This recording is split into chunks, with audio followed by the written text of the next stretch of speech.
is everything. Your Papa John's key ingredients. Dansby Swanson having a series for the ages. You know, the record for RBIs in a 4-game span is 18. So he'd need 3 to tie and 4 to break that tonight. Mets need him to go over.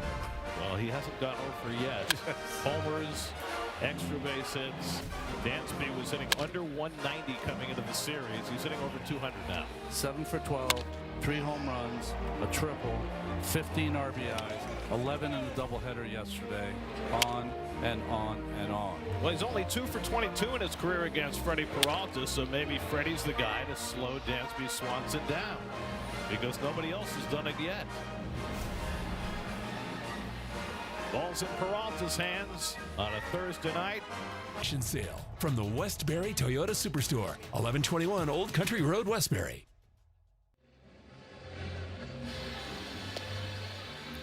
Hyundai starting lineup for the Cubs tonight. You thought maybe Dansby Swanson could get himself out of the 9-hole with 15 RBIs in 3 games. Nope, still down there in the 9th spot. Pete Crow Armstrong has the best career numbers against Peralta, who's pitched really well against the Cubs over the course of his career in that great rivalry with the Brewers. Well, the Toyota numbers for Peralta, that ERA certainly has jumped up the last few starts, especially coming off the 10 runs given up with Philadelphia. But this Peralta coming off his best year needs to get it started, get it going. The game that Freddie pitched against the Cubs in Chicago in April, he pitched really well. He left a 1-1 game in the 6th inning with a couple of men on. Brooks Raley came in, gave up a 3-run homer to Carson Kelly, and that made Peralta the losing pitch. The first pitch, I'll remember it.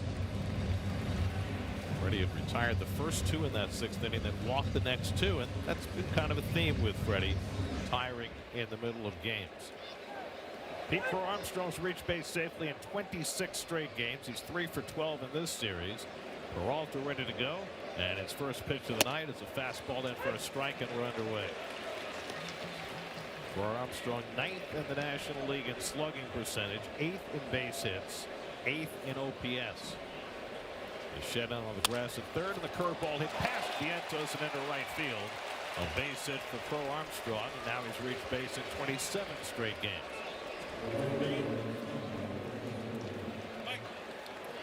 Reached base in 27 straight games and now hitting over 400 in that streak. Ball hit with a lot of topspin. Ball got past Vientos quickly.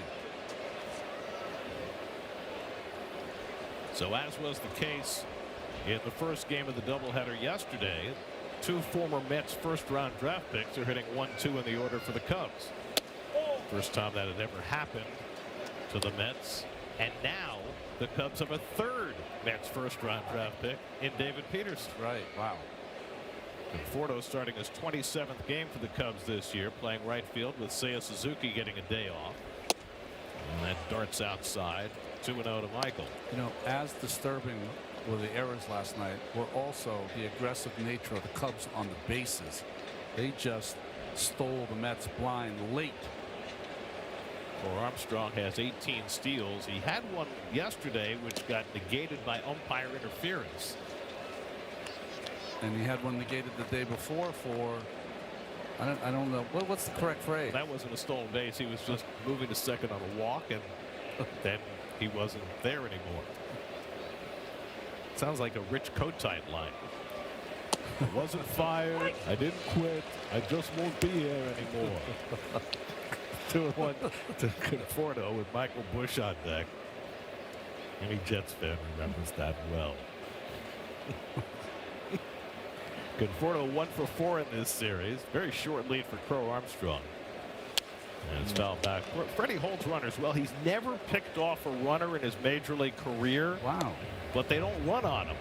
Only 2 steals and 3 tries against Peralta this year. His lifetime numbers against the Cubs: 23 appearances, 18 starts, 3.3 ERA. And for most of that time, the Cubs and Brewers have been battling for supremacy at the top of the NL Central. 2-2 to Conforto. Long hold by Peralta. And Conforto takes strike 3 call. Changeup at the top of the zone got him looking for the first out of the night. Now Michael Busch has only one hit in this series, but it was a 2-run homer in the first game yesterday. Really changed that game around. The Mets had a 3-0 lead. They picked off a run off McLean, and then this 2-run homer that tied it up. Just a shocking home run. Came out of nowhere, seemingly. In the second game, Busch took an 0 for 5, and that snapped his 27-game on-base streak. And he swings over a curveball for strike one. Now Busch against Peralta is just 2 for 19, but the 2 hits are both home runs. Michael Busch had 34 home runs last year. His power is down, but his on-base percentage has been fabulous. He's second in the National League in walks. And he takes the changeup down, a ball and a strike. Genesis Mets defense. You can see Melendez is out in left field. Casoto's DHing. And then in the infield, the big changes, Mauricio and Beatty up the middle, with Simeon on the IL and Lindor getting a rest after playing the second game yesterday. Popped up in foul ground. Bichette hoping for a play, has room, and he's got 2 out. Yeah, the plan for Lindor, at least early on, is he'll get some DH days, he'll get a couple of days off, but eventually he'll be back playing every day. Yeah, you're just making sure you don't fatigue that calf. The roster for the Cubs coming into this game are 28 for 185 against Freddie Peralta. That's a 151 average. Here's Alex Bregman, who's 0 for 8 in this series. And he takes a slider off the plate for ball 1. It's been a disappointing year for Bregman so far. After signing with the Cubs following a terrific year in Boston last year. And if you talk to the people in Boston, they say the Red Sox miss him terribly. Yeah. His leadership as much as his play. The young players really gravitated towards him, and he's one of those guys that likes to teach hitting too to young hitters, much like JD Martinez. Signed a 5-year $140 million deal with the Cubs. Armstrong looks like he might have tweaked something on his way back to the bag. I thought Vientos hit him with a hard tag. Shaking out that right arm. But he got him right on the elbow. First base coach Jose Javier making sure that Armstrong is okay. First base umpire Junior Valentine looking on.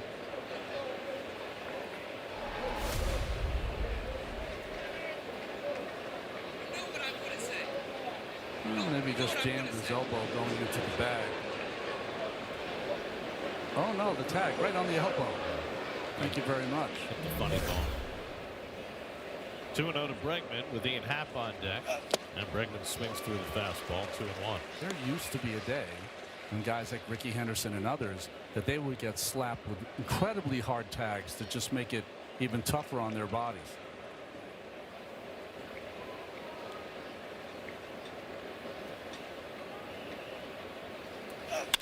Ground ball to short. Mauricio gets his first chance and handles it flawlessly to retire the side. A hit and 1 left. That's come to bat with no score. That starting lineup tonight, bizarre in that the Mets are facing a lefty, and they've got 5 left-hand hitters in the lineup, plus Mauricio, who's a much better left-hand hitter than right. Ronnie coming back from a fractured thumb. He was originally optioned yesterday coming off rehab, but with Simeon going on the injured list today, he was activated. Veteran left-hander Matthew Boyd missed a lot of time. He was picking up his little boy and tore his meniscus, his left meniscus, and then in rehab hurt his shoulder. So it's been a big rehab for him to come back. He also had some biceps issues in April that cost him some starts. This is only his 6th start of the year. And his first pitch to Carson Bench is outside. Bench had a 6-game hitting streak snapped in the nightcap last night. Still hitting .293 against left-handers in his rookie season. Boyd pours one in for a strike, and it's 1-1. Boyd had a tremendous year for the Cubs last year. 31 starts. He went 14-8 with a 3.21 ERA. He's a strike thrower. It might be better now than he has been at any point in his career.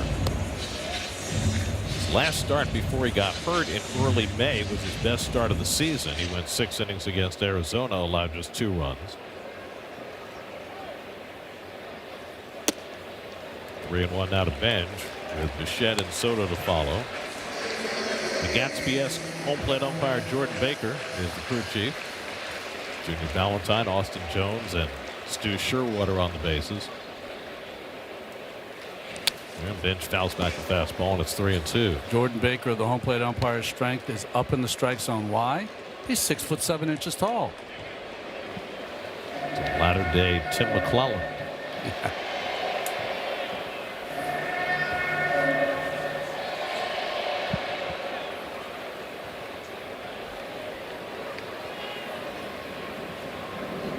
Three-two coming to bench, and he got him with a slider. And Boyd has a strikeout to start his night. It's a real subtle breaking pitch there from Boyd. See the Cubs defense brought to you by Tri-State Chevy dealers. Conforto in right, half the Gold Glove. They have so much gold out there. It's shining when they're on defense. Miguel Amaya behind the plate. Just a very subtle slider off all those fastballs that he threw the young bench. Now Bo Bichette is 5 for 12 in this series with a pair of home runs. And he fouls one off the mask of Amaya, knocked the mask right off his face. Went right after Bichette first pitch. Middle with that fastball. He was a little late enough to hit the mask squarely of Amaya.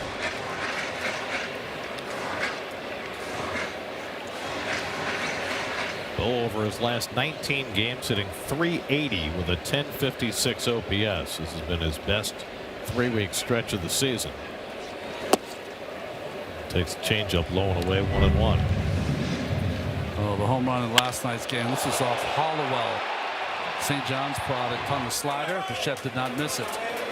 Gavin Hollowell got sent down today to make room for Matthew Boyd, who was activated off the injured list. 2 balls and a strike to Bichette. The Mets are playing their 81st game today, and Bo has started all of them. He and Semien both started the first 80 games, which tied them going into today for the Mets record for the most consecutive games played at the start of the Mets career. The previous record was held by the original Frank Thomas in 1962, who started the first 64 games for the Mets. And now Bichette has the new record, starting the first 81. Swing and a miss. He got him with a changeup, and Boyd has back-to-back strikeouts to start the night. There's real tunneling by Boyd. He'll throw a lot of fastballs, and then the breaking pitch and changeup comes straight off that fastball. Starts in the zone, ends up almost in the dirt. Good pitching. Well, it's good to see Juan Soto back in the lineup. Soto came out of the game 2 nights ago with some tightness in his back. And you just never know, right?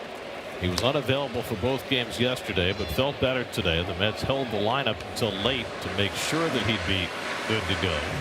And he's in there DHing tonight. Little uncharacteristic swing there, though.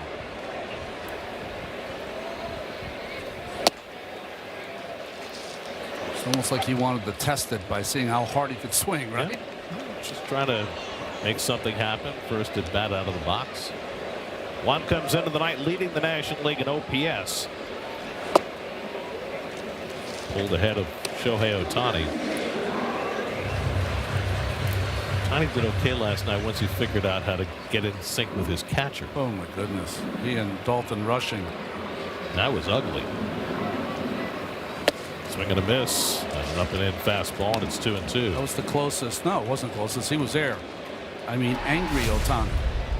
Fastball up in the zone beats Soto. Dropped him to a knee. He's taken 2 massive swings. He's got a home run in his career against Boyd, just 1 for 8 against him.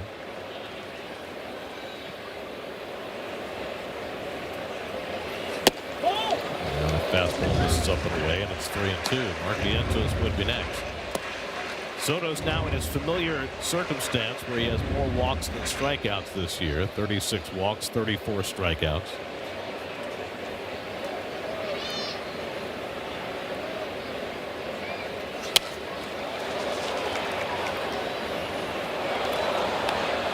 2 straight fastballs there by Boyd. Very rare that he'll throw 3 straight. Probably see that slider through the bench.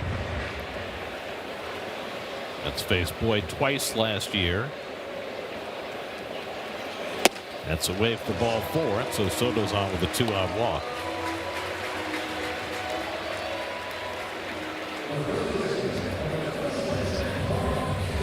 And now Mark Vientos. Vientos hit one of the Mets' 4 home runs last night. Imanaga has been giving up home runs at an alarming rate. Vientos got him on a fastball up.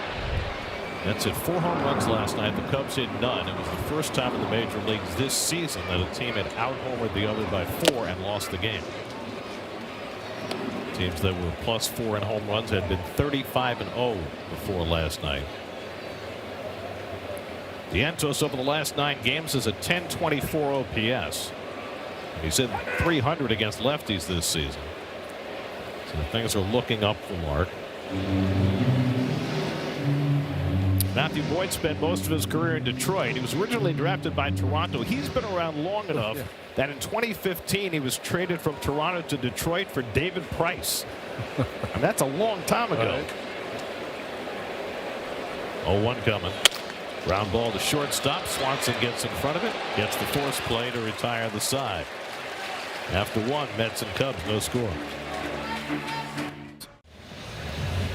Go all in on game nights with MLB Plus. Select out-of-market games every week, plus live radio broadcasts of every game and minor league action. Visit MLB.com/MLB Plus to subscribe. Ian Happ leads off for the Cubs in the 2nd inning against Freddie Peralta. Happ is 2 for 8 in this series. 3 for 34 lifetime against Peralta, but 2 of the 3 hits have been home runs.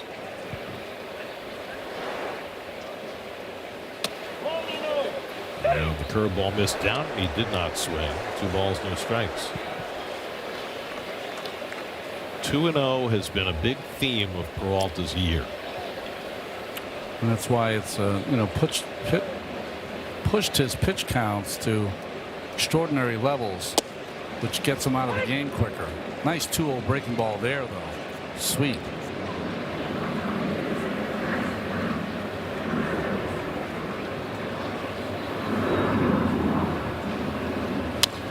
I mean, if you look at Peralta's numbers, his fastball has been really his only effective pitch. The OPS against his breaking balls is .830, which is the 6th highest among qualifiers. Against his off-speed pitch, .716, which is the 6th highest. Swing and a miss. Got him with a changeup. And so Happ is retired. 2nd strikeout for Peralta. Nico Horner coming up. He's been a doubles machine in this series. Well, he had 3 last night's ball game, all hit on the nose. He can go coast to coast on you.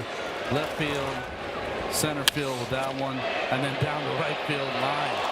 5 total doubles in this series. You know, when we saw Horner early in the season and what's happened to him since, there was a real feeling that he was selling out for more power. One of the reasons why his numbers have been down this year. It does not look like that at all in this series. Not at all. And I think, power is relative, right? You throw out 45 doubles or so. That's power in its own way, especially with his speed. Just a real heady, smart player. Pops this one up on the left side. Bichette right along the line. Catches it in fair territory. 2 out.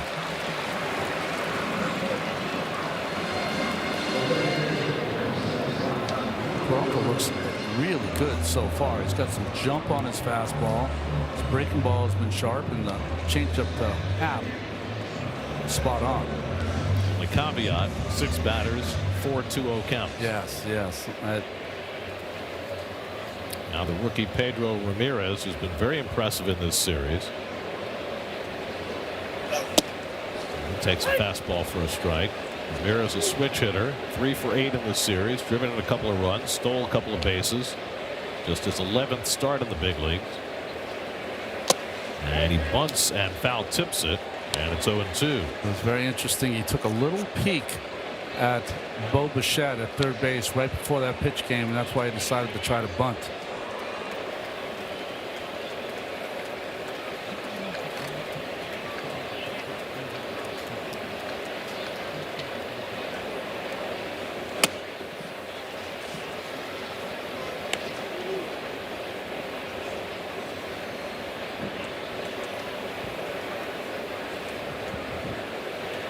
Ramirez serving as the DH tonight for the Cubs.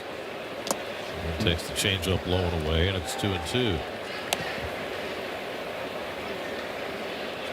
Freddie Peralta gave up 7 extra base hits in that start in Philadelphia Saturday. He had never given up more than 5 in a game in his career before that.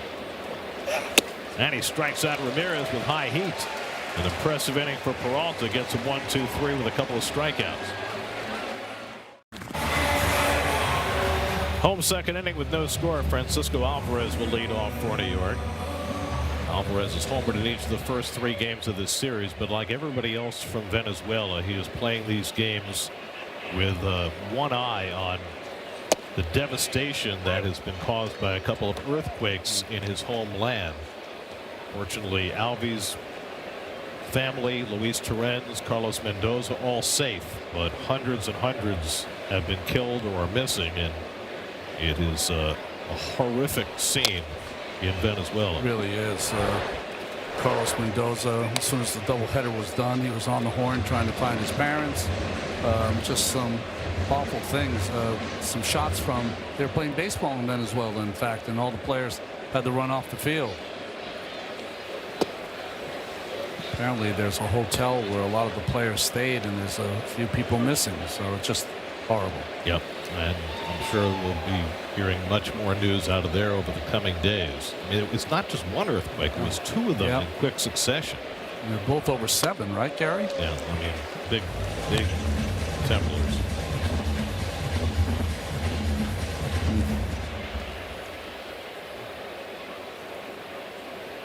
Two and 2 to Alvarez with Ewing and Mauricio to follow.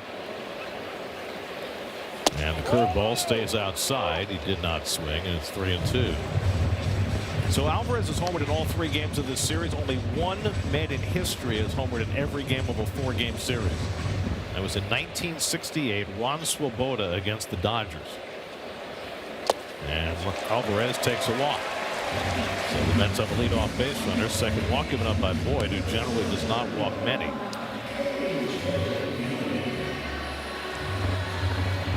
For his life cold hard facts, Matthew Boyd, 35 years old, from Mercer Island, Washington. He went to Oregon State, where his roommate was Michael Conforto. Right. And like a fine wine, he's been getting better.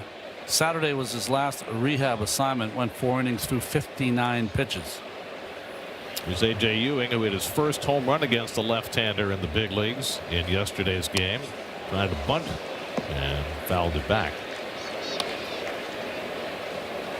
One area of Ewing's game that had been slow to come around, but that was a big marker for him last night with a home run against Shota Imanaga. Bregman playing in on the grass against him after that bunt attempt, and AJ swings and misses at a curveball, and it's 0-2.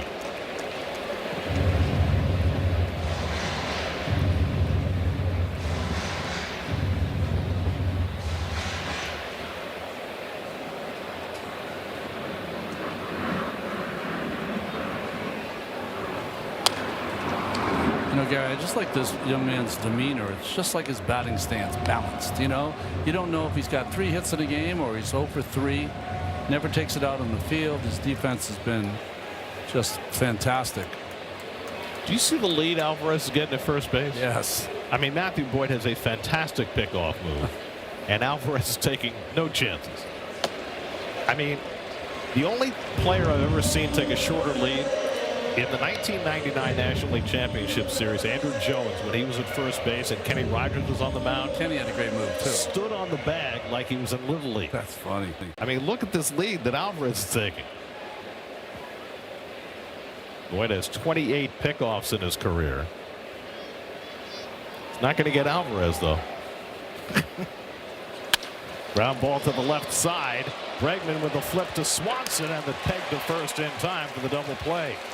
5-6-3 on the double play. They executed that to perfection. That is not easy, because your first action as a shortstop might be to feint to your right, and he did, because the ball's hit that way, but he made the adjustment quickly, served as the intermediary to throw that ball onto first. That was as well executed as I've seen that kind of configuration. We saw that a lot when the shift was in vogue. There's Ronnie Mauricio, and Mauricio flies one deep to right field. Back goes Conforto on the warning track, and he makes the catch a step from the wall. Mauricio batting right-handed, usually his weaker side, making a bid to the opposite field. No score after 2. Working on a win presented by the Home Depot. You know how the Mets starting pitchers have struggled, especially lately, and it's becoming historic. Right now it would be the 4th highest starter's ERA in franchise history. Miguel Amaya leading off in the 3rd. Mets have lost 5 straight games. During those 5 games, the starter's ERA 13.97.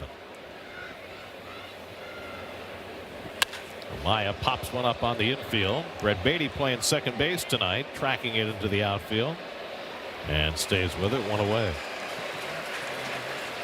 Well, Ronnie Mauricio made pretty good contact with this ball.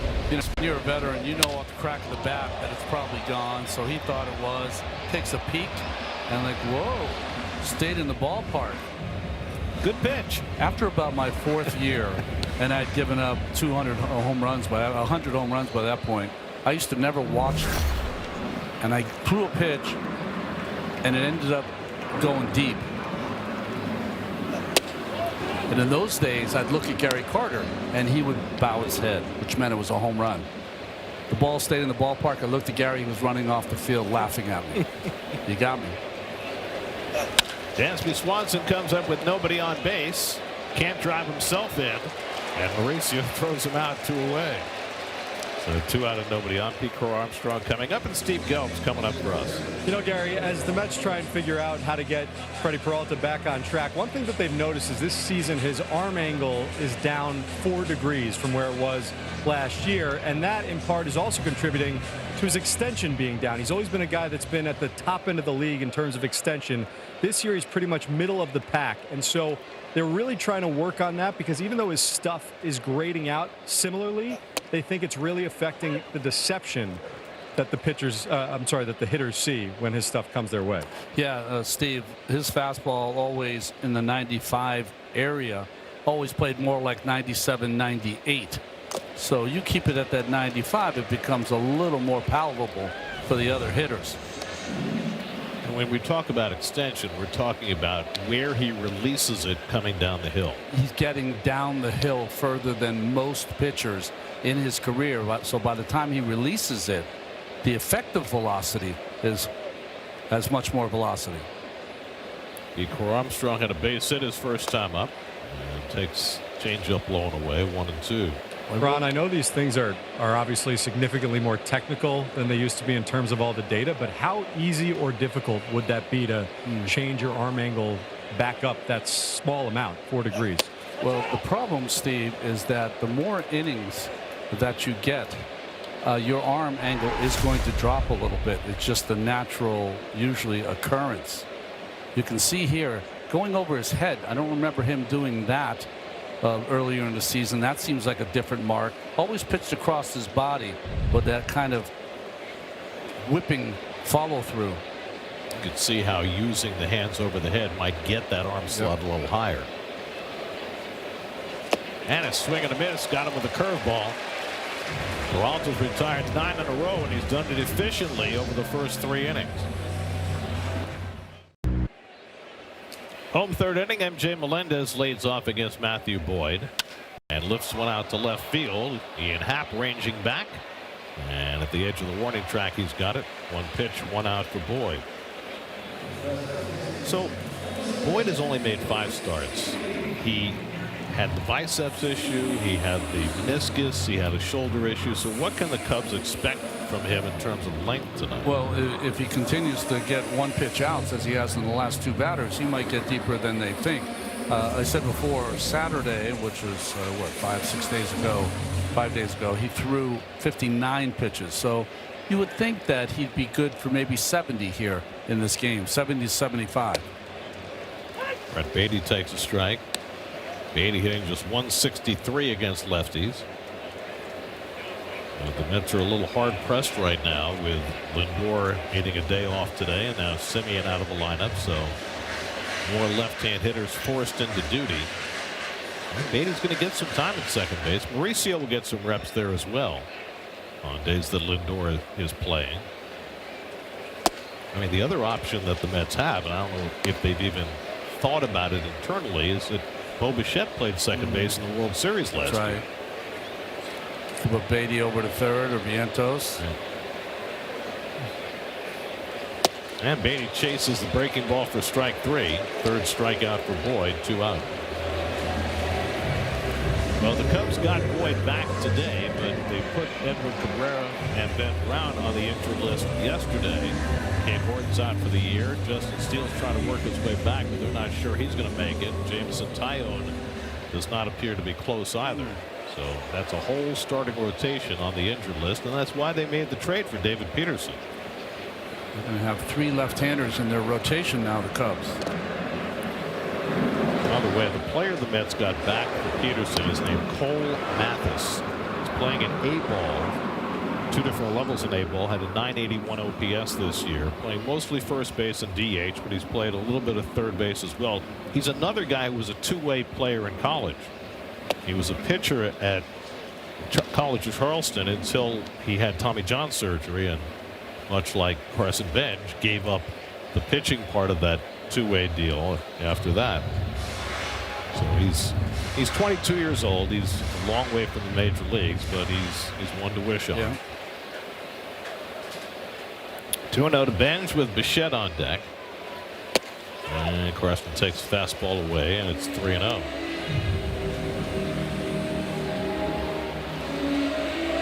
Christopher Sanchez is getting hammered by the Nationals, who seem to score against everybody. 5-0 Nats in the 4th. That's outside ball 4, and Benj is on with the walks. So that's 3 walks now for Boyd, who's yet to give up a hit. Nationals against the Phillies are good at getting the lead, Gary. They're not so good at keeping the lead. Well, what the Phillies have done in the 9th inning the last 2 nights, I mean, 2 nights ago they were down to their final strike, down by 2 runs with nobody on, kind of like game 6 in '86. And then they had 8 straight hits and scored 8 runs. And last night Derek Hill hit a 2-run homer in the 9th, and they came from behind again.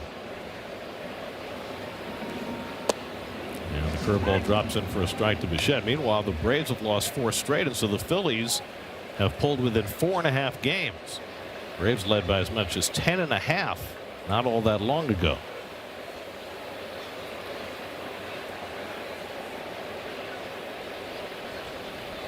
But with the Phillies winning and the Cubs beating the Mets twice yesterday, the Mets are now 9 games off the wild card pace, which is as far out as they've been all season. Benj at first with 2 out. He does not get much of a lead either against the pickoff move of Boyd, who, much like Imanaga, does not step toward first base. If they don't make you step, why would you? Always been I don't know why, a phobia to call balks on left-handed pitchers for umpires. I don't know why that is. Ground ball toward the middle of the diamond. Swanson can't get to it. Smothered by Horner, but he has no play. And it's an infield hit for Bichette. The Mets' first hit of the night. Just skittered it past the mound and over the bag. Well placed. Well, curveball, changeup. This one off the end of the bat, as you said. And it really started at Swanson, but because of the spin on it, it ends up heading over Horner's way. Nice play to stop it, though. That kept kept Ben from maybe going first to third. So a chance for Juan Soto as the Mets get a runner into scoring position for the first time. Soto drew a walk his first time up. Kelly telling the signs there, also letting his infielders know, make sure you hit the dirt, keep the ball in the infield if it's on the ground. Soto has 4 of his 17 home runs against left-handers this year.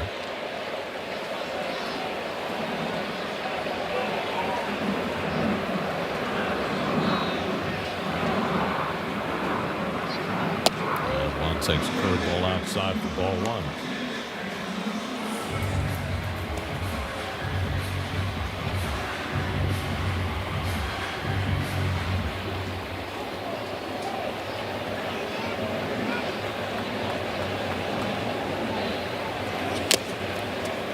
With Soto back in the lineup tonight and Lindor sitting, the number remains at 9.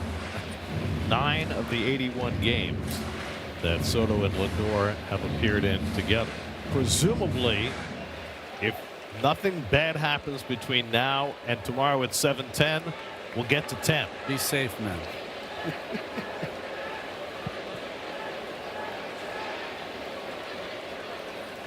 Now, speaking of tomorrow night, the Mets are going to bring the lefty Zach Thornton back up to make another start in the opening game of that series, basically taking Peterson's spot for this turn around the rotation.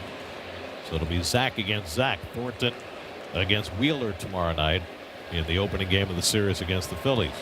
And then Christian Scott makes his return from the injured list on Saturday.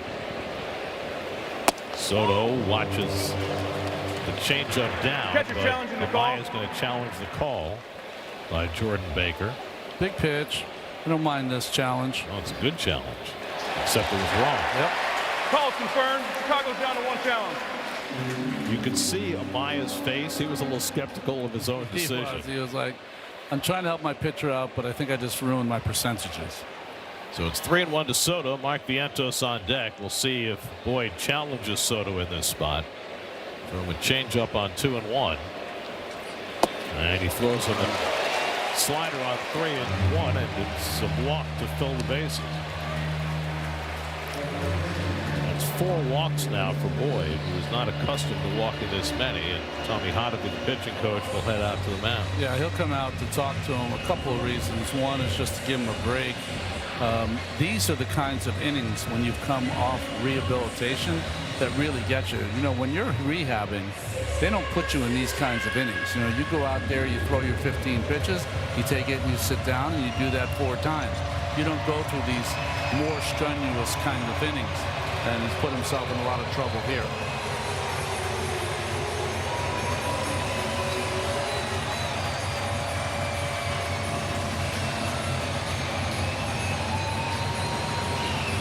Hard call. He's walked a couple with you, Vientos, and you're about to get in the box. You say to yourself, he's walked a couple this inning. He's walked a couple on secondary pitches. Was he pitching around Soto and wants to get ahead of me with a fastball? So I think if you're Vientos, you got to be ready to swing on this first pitch. Usually the pitching coach visit bases loaded situation, it's going to be a fastball, but I don't know about it with Boyd, because Boyd is such a craftsman with his secondary pitches. Let's see. Vientos did not get a fastball. He got a changeup at the knees, and Vientos is going to challenge the call. Yeah, he thinks it's down. And it was. Call is overturned. New York has 2 left.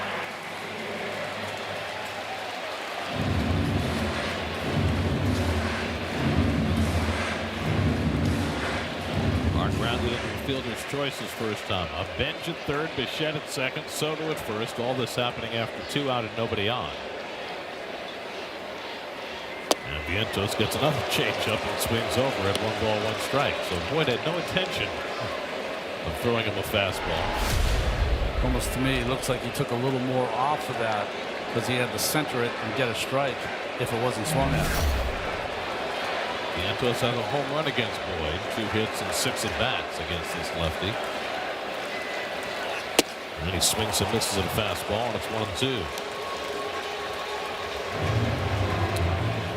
Now, if you're Boyd, you're thinking to yourself, if you're judging the swing of the batter, he wants a new ball. That also gives him a little extra rest. The swing is that Vientos might have been sitting on his changeup way late on that fastball. Do you go back with that pitch, neck high, to see if he'll bite, and then come back with the changeup?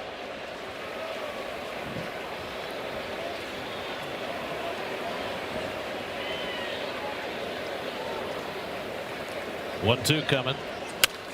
In the air foul, came with another fastball. Plus the elbow. Reason why pitchers get hurt. Leads with that elbow, then has to pronate it all the way around. No wonder pitchers get hurt.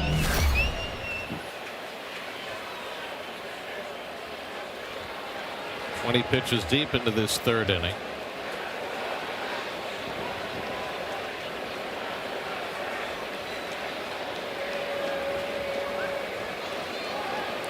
1-2. This is outside with a changeup, and it's 2-2. So Boyd's a little off. He threw 2 fastballs to speed up Vientos.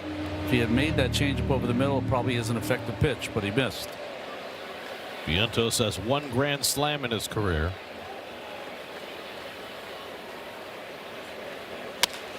Pops this one up on the left side. Bregman right along the line. Catches it in foul territory. Side retired. Let's leave him loaded in the third. Still no score. Well, last night, Carlos Mendoza referred to the Mets' defensive effort as embarrassing. It was certainly every bit of that. 6 infield errors. It just started with Lindor, his first chance after coming off the injured list. There's a couple of errors by Simeon in the game. Those are both Gold Glovers. Bo Bichette had one run up his arm and couldn't get the throw off. Vientos had a couple. It's too bad. This was such a good play. If Minter could have secured that, we'd be calling that a great play. That one caught him in his knee with the bounce. I mean, it's hard to watch as fans, and it's got to be even harder as a pitcher to absorb that kind of defense. You know, I think first, baseball is such a hard game, and playing really good defense, anyone can play defense. You got to play defense to play in the major leagues, but playing elite defense is really, really hard. Now, how it affects the pitcher, if you're out there, a starting pitcher pitches once every 5th day. These starters are out there every single day. If they make a couple errors, they come back tomorrow and they have an errorless game. But how it affects you is that you are taught from a young age that when someone makes an error, you have to be stoic. You have to be a good teammate, not show them up, get them out of the inning, all of those things. So instead of being able to release kind of that anger when that happens, you have to keep it inside, and you have to make sure that you kind of pick up your teammate. If you don't, you feel bad. It's a very strange dynamic. And it also, in a world where we live, where it's pitching dependent or number of pitches dependent, it puts Sean Manaea, put him in a bad place last night. It put him in a place where he had an extended inning. He was out there for a long time, and I thought he lost some of his effectiveness. He wound up throwing 76 pitches to get 9 outs, in part because of the errors. 1-1 to Michael Conforto. You know, we gave you that historical note last night with all 4 infielders making errors. It had only happened once before in Mets history in 1962. And our friend Mark Simon at Sports Info Solutions went a little bit deeper on the game where that happened in the Mets inaugural season. So again, it was Marv Throneberry at first, Rod Kneale at second, Charlie Neal at short, and Felix Mantilla at third, all making errors in the same game. Conforto hits one on the ground for Bichette, who plucks it and throws him out one away. So it turns out that that game, which was played in the minor league park in Houston, where the Colt 45s played in their first season, the Mets led that game despite all those errors. They led 3-2 with 2 out and 2 on in the 9th. And then Bob Aspromonte of the Colt 45s hit a line drive to left field. Frank Thomas, who we mentioned earlier, right? He dove, couldn't catch the ball, but he recovered the ball and made a throw to second base. But the throw was wide. Marv Throneberry was playing first base, so he backed up the play. Great stop by Vientos, but it crawls away from him. And safe at first is Bush. So that's a base hit for Michael Bush. After Peralta retired 10 in a row, nice effort by Vientos. Again, Vientos really sharp looking, going to his right, just could not secure it, and by that time the crawl to it negates the play. Just got that on the end of the glove. That's why it jumped out of there. So 1 out and 1 on. Alex Bregman coming up. So Throneberry backs up the play. Right? The throw from left field to second base. He's the first baseman. He backs up the play. But then he was slow throwing the ball home, and the winning run scored. So in a game where all 4 infielders committed errors, it was an error on the left fielder that cost them the game with 2 outs in the 9th. And of course, this was the Mets inaugural season when they went 40 and 120. And Dick Young in the Daily News, who was covering the team in that season, wrote this: "It was as imaginative a play as the Mets have contrived to blow a game this year." Dick was a half-empty kind of guy. He could definitely be a servant, but he knew the game, and he was a trailblazer of sorts as a sports writer. He was. There'd always been that kind of friendship, wink and a nod between the media and players, baseball players. You know, I'll give you what you want. Blocked by Alvarez, throw to second base, and in safely is Bush. Aggressive base running on the dirt ball read by Bush.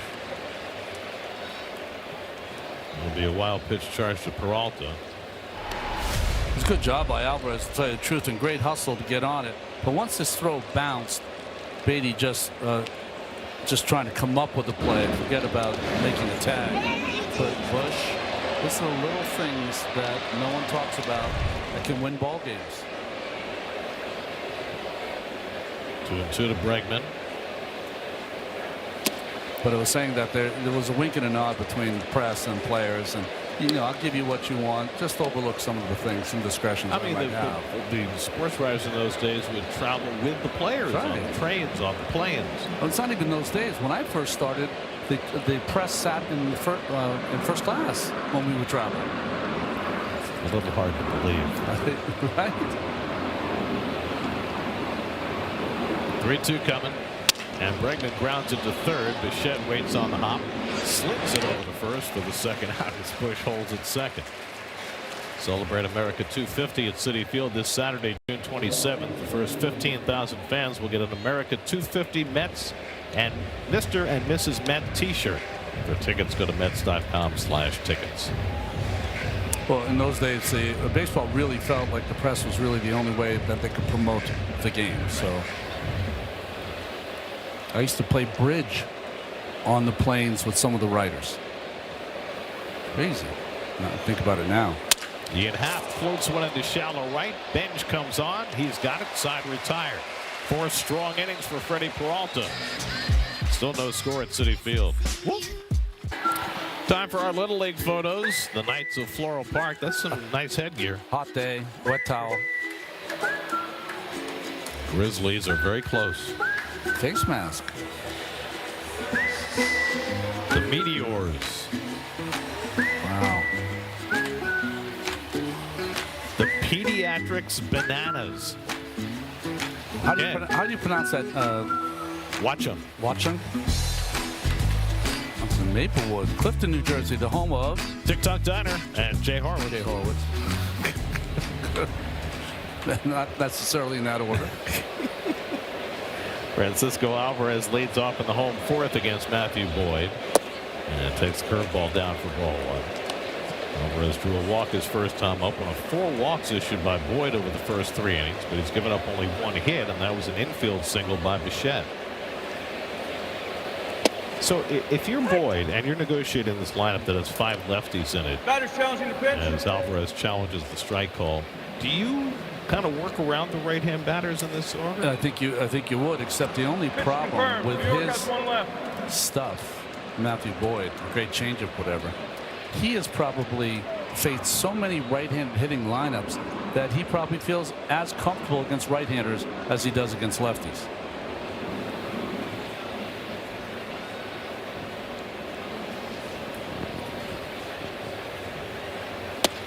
I always thought the way to beat left-handed control artists was to have a few lefties in the lineup so he doesn't get so locked in against the righties with a particular pitch, especially the changeup. Held off the right side, and Bush coming over. He'll have room. He just got it. Alvarez retired, 1 out. Don't miss your chance to have your youth baseball or softball team's picture featured in an upcoming Mets game on SNY. Just scan the code and submit your team photo today. I mean, that used to be the way teams tried to mess with Tom Glavine. Oh, really? Glavine was so locked in with that outside corner against the righties, and you have to figure stuff out against lefties. Here's A.J. Ewing, who grounded into a double play his first time up. Bregman stays in on the grass against him. And Ewing takes a slider off the plate for ball one. When I first saw Tom Glavine and Greg Maddux, they were hard throwers with good breaking balls. Hard to believe, right?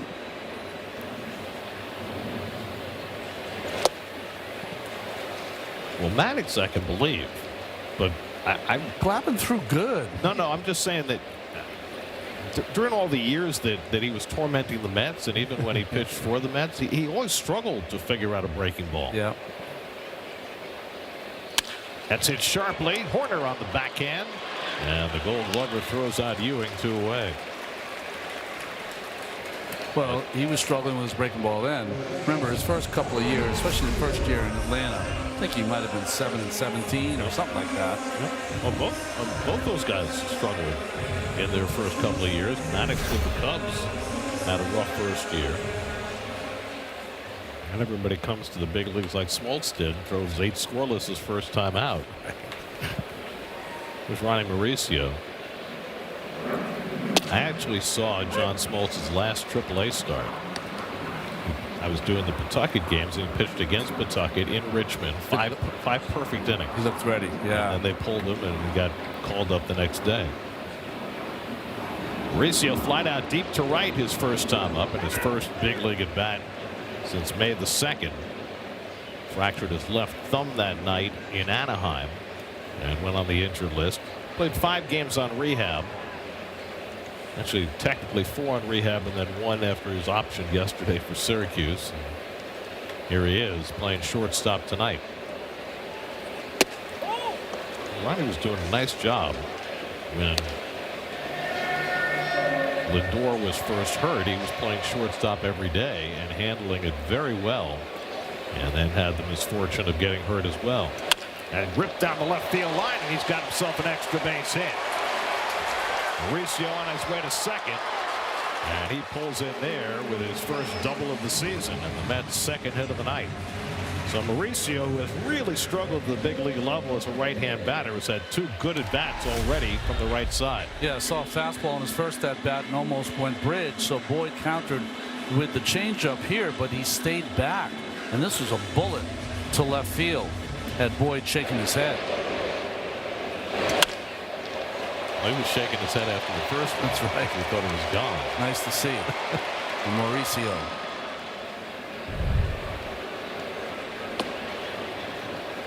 Jay Melendez had flied out his first time up.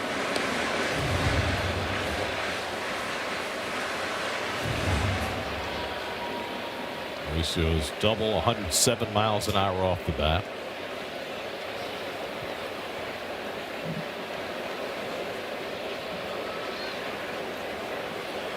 Melendez lines one toward the middle, off the glove of Swanson. He can't make a play, but he saves a run by knocking it down.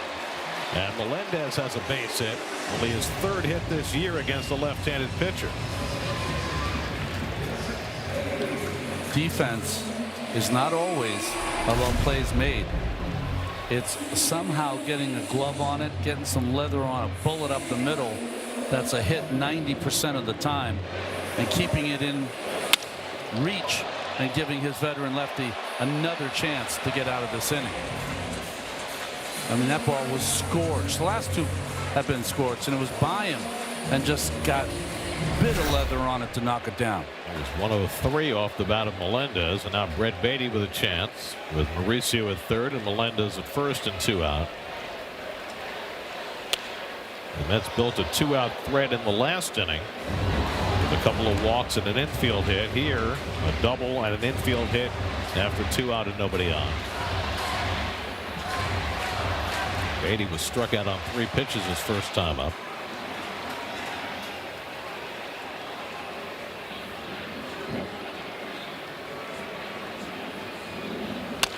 Brett grounds one slowly. Horner comes in to get it, makes the underhand flip, and the Mets strand 2 more in the 4th. Still no score after 4.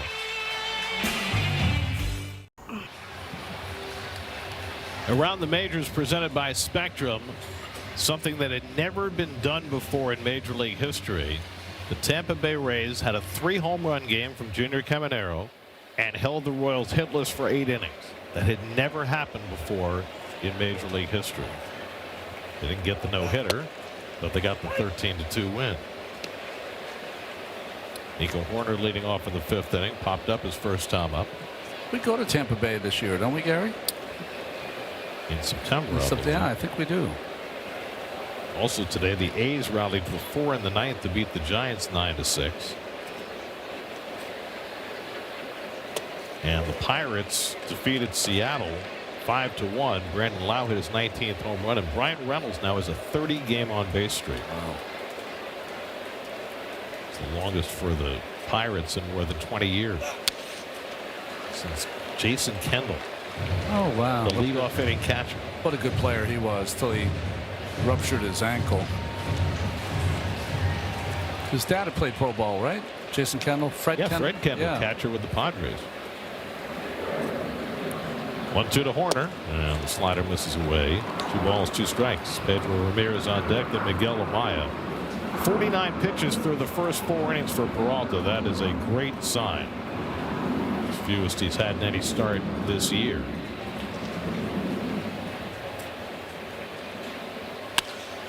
And it's popped up in foul ground. Who's going to get there? Bichette makes the grab, 1 away.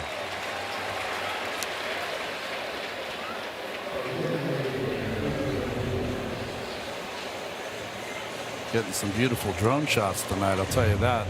What a beautiful ballpark this is. Would have loved to have pitched here. And I love the fact that despite the fact that the Mets are not playing well, fans are still coming out. Yep. It's a good place to have a good time, whether the home team is winning or not.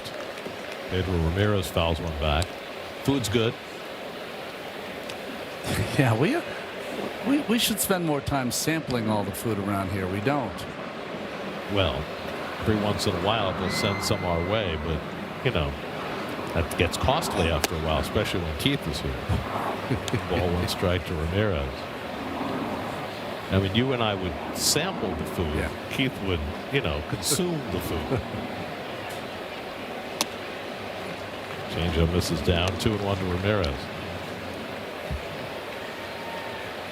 Scoreless game into the 5th. It's only the 2nd home game for the Mets this year that's been scoreless after 4. Second game of the season against the Pirates was the other. So it's fouled away, and it's 2-2. Pedro Ramirez, 22-year-old rookie, had an impressive night last night. Yeah, really impressed with that first hit, Gary, driving in that first run. Hit the hole between first and second. Gets a little lucky here and drops one in between Benj and Simeon late. And yesterday's game 2. Hit from each side of the plate. Peralta struck him out his first time up. And he strikes him out again with high heat. Strikeout number 5 for Freddie. 2 out and nobody on in the 5th. Yeah, 2 with high heat. It's nice to see that high fastball paying dividends in this game here for Peralta. Freddie's obviously made some adjustments. He's got his hands over his head. He's trying some different things. But just from an emotional standpoint, when you absorb the beating that he had in his last start against the Phillies, not just the 10 runs, but the quality of the contact, 7 extra base hits, it's got to hurt your feelings. All players, starting pitchers or players, if they have a bad day, and for a starting pitcher 10 earned runs is a bad day, certainly, they'll tell you that they've got to wipe the slate clean. I think today's they flush it. I think they say they flush it and just forget about it. That is not true. It lingers with you for all the 4 or 5 days in between starts. You use it as a motivational tool to get ready for your next start. You run harder, you ride the bike harder, you work harder in between the session on the mound. Because you have to. You feel a little embarrassed.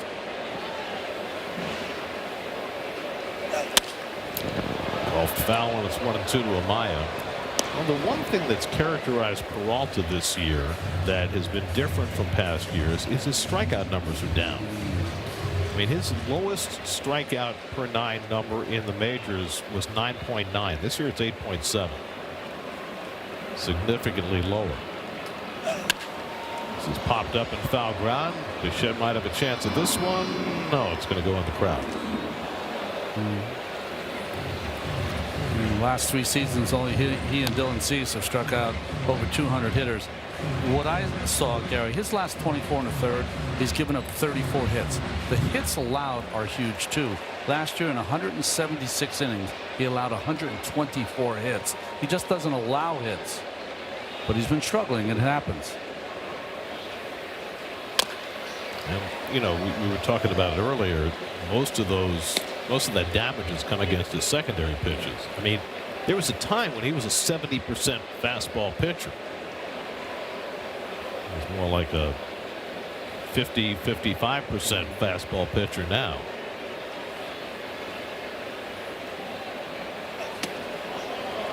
Buried that fastball down, and Amaya stopped the swing 2-2. I think you have to be very careful if you're a veteran pitcher who's had a lot of success. You know, the game today is telling everyone to throw 3, 4, 5, 6, 7 pitches. Peralta did it for a couple of years with just 1 pitch. So don't abandon your strength. Fastball Freddie goes with the changeup and misses, and it's 3-2. Dansby Swanson on deck.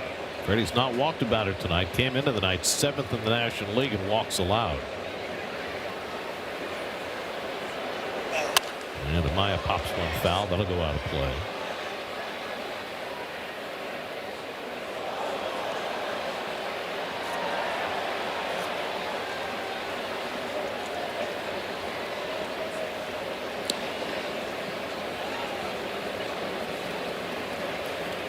Amaya's a tough mark. He's not hitting for the average he did last year, but he gets on base. 362 on base percentage coming into the night.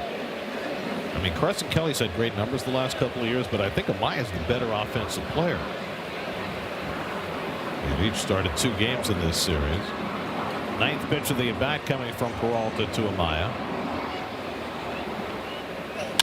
And he flies one out to left center. Deep in the gap goes Melendez. He gets there. Side retired. 1, 2, 3 for Peralta. He's through 5. No score.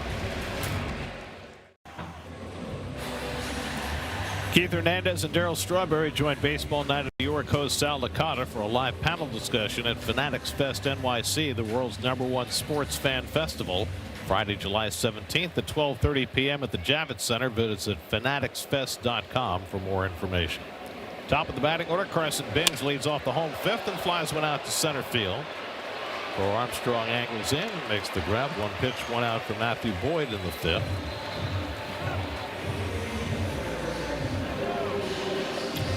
Beautiful shot from the SNY drone. Love it. I mean, it makes you understand when you look at it from that perspective how big the outfield is, and how much ground these guys have to cover.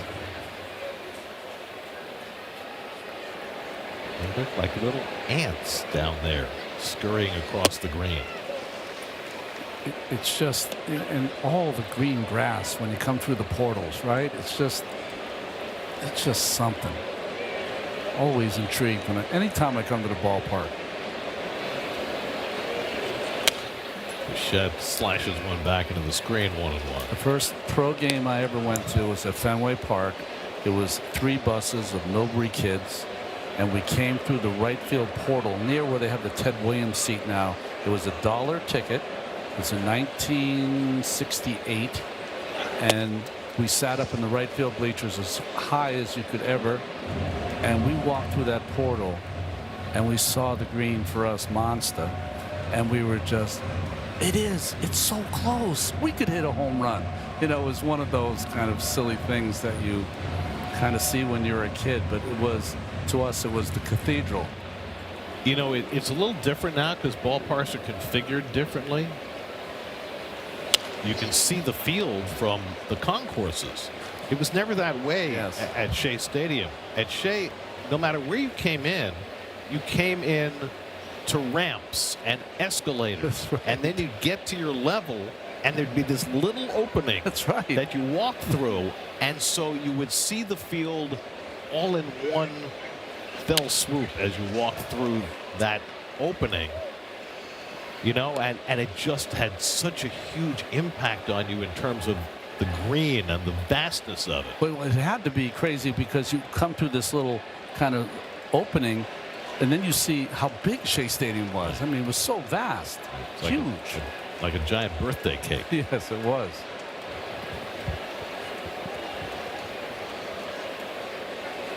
Bichette had an infield hit his last time up. And he goes down swinging on the breaking ball. Gary, I remember the first time I read anything from Jacob Reese, who had written in the 20s and 30s, especially about immigration and all the immigrants that were on Delancey Street and different streets. And if they were lucky enough to go to a ballpark, he would take pictures or watch them, observe them, come through the portals and see the green grass and fall on the ground and cry because they hadn't seen green grass in forever. Juan Soto grounds one to the left side off the glove of Bregman and into the outfield. And Soto's got a hit. He takes a wide turn, but Happ gets it in. And Soto stops at first, so he's on base for the third straight time. 2 walks and now a bounding single. Yeah, probably the last pitch Boyd will throw with Vientos coming up. Ran up, took a little higher hop than Bregman thought, but I don't think he would have had a play drifting that far to his right. Ethan Roberts, the right-hander, had been throwing in the bullpen, and Craig Counts is going to make the pitching change. So Boyd goes 4 2/3 in his first start off the injured list. Call to the bullpen brought to you by Nissan. Shop NissanUSA.com. Your local Chevy dealer. What should the Mets do at the trade deadline? Jim Duquette joins Joe DeMeo to explore both buying and selling scenarios on the latest episode of the Mets Pod. Subscribe and listen wherever you get your podcasts. Ethan Roberts, sinker baller out of Tennessee Tech, is in. Yeah, Tennessee Tech and Sparta, Tennessee. See his numbers so far on the year. Good job by Matthew Boyd for his first outing since May 3rd. Mark Vientos bats with 2 out and Soto at first.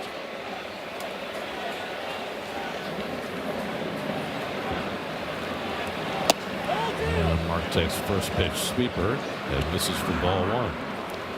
Vientos is hit into a fielder's choice and fouled out 0 for 2. Boyd threw 76 pitches over 4 2/3, 4 hits, 4 walks, 4 strikeouts. Vientos chops one foul on a sinker. 1 ball, 1 strike.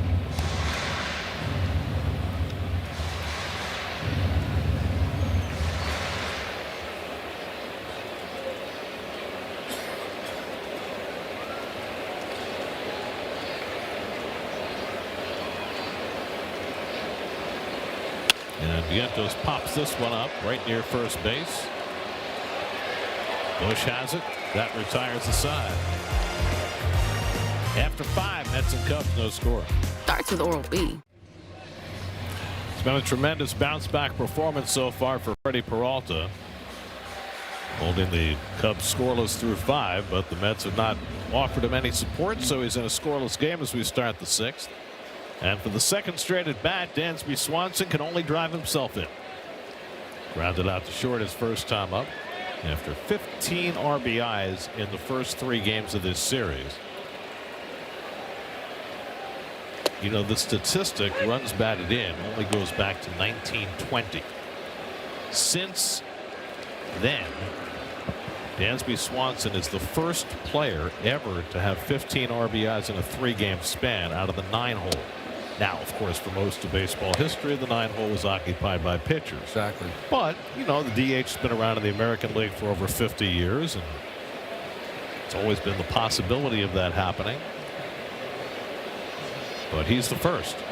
The prior record belonged to Jackie Bradley Jr., who had 13 RBIs in a 3-game span out of the 9-hole in 2015.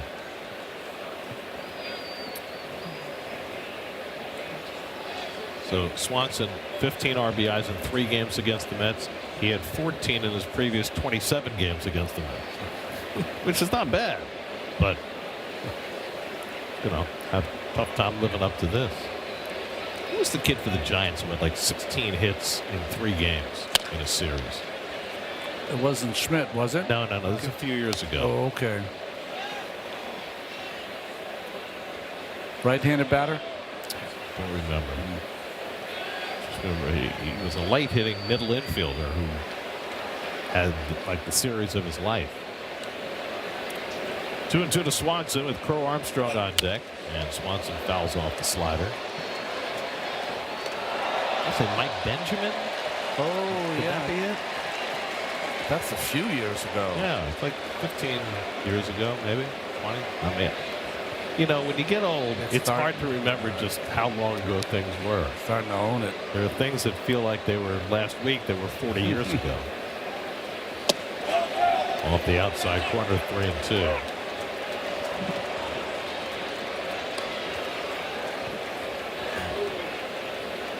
Freddie has not walked about it tonight. He struck out 5. Allowed no runs and 2 hits.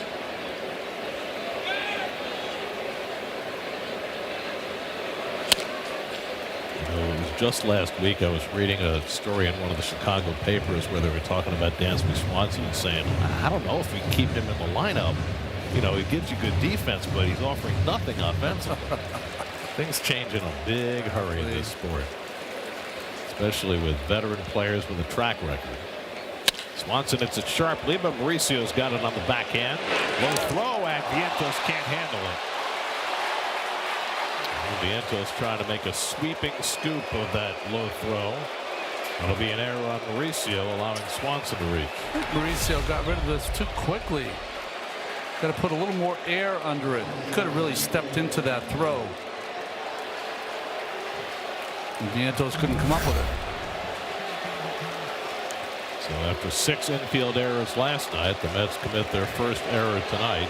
Pete Armstrong coming up, and we check in with Steve. No, guys, I was catching up with our old buddy, one of our favorites, Michael Conforto, before the game today, and he had a lot of things to say about the guy coming up right now, Pete Crow Armstrong. He said that he is one of the best young players that he's ever seen, but specifically the best center fielder that he has ever seen play the position. And he talked about how, you know, when he was coming up, he was playing next to Juan Lagares, and Lagares was amazing back then, but he has not seen anybody play the position like Pete Crow Armstrong can play it. The balls that he can get to, the arm, the way he controls the running game. He said it's amazing to watch now on a daily basis being his teammate.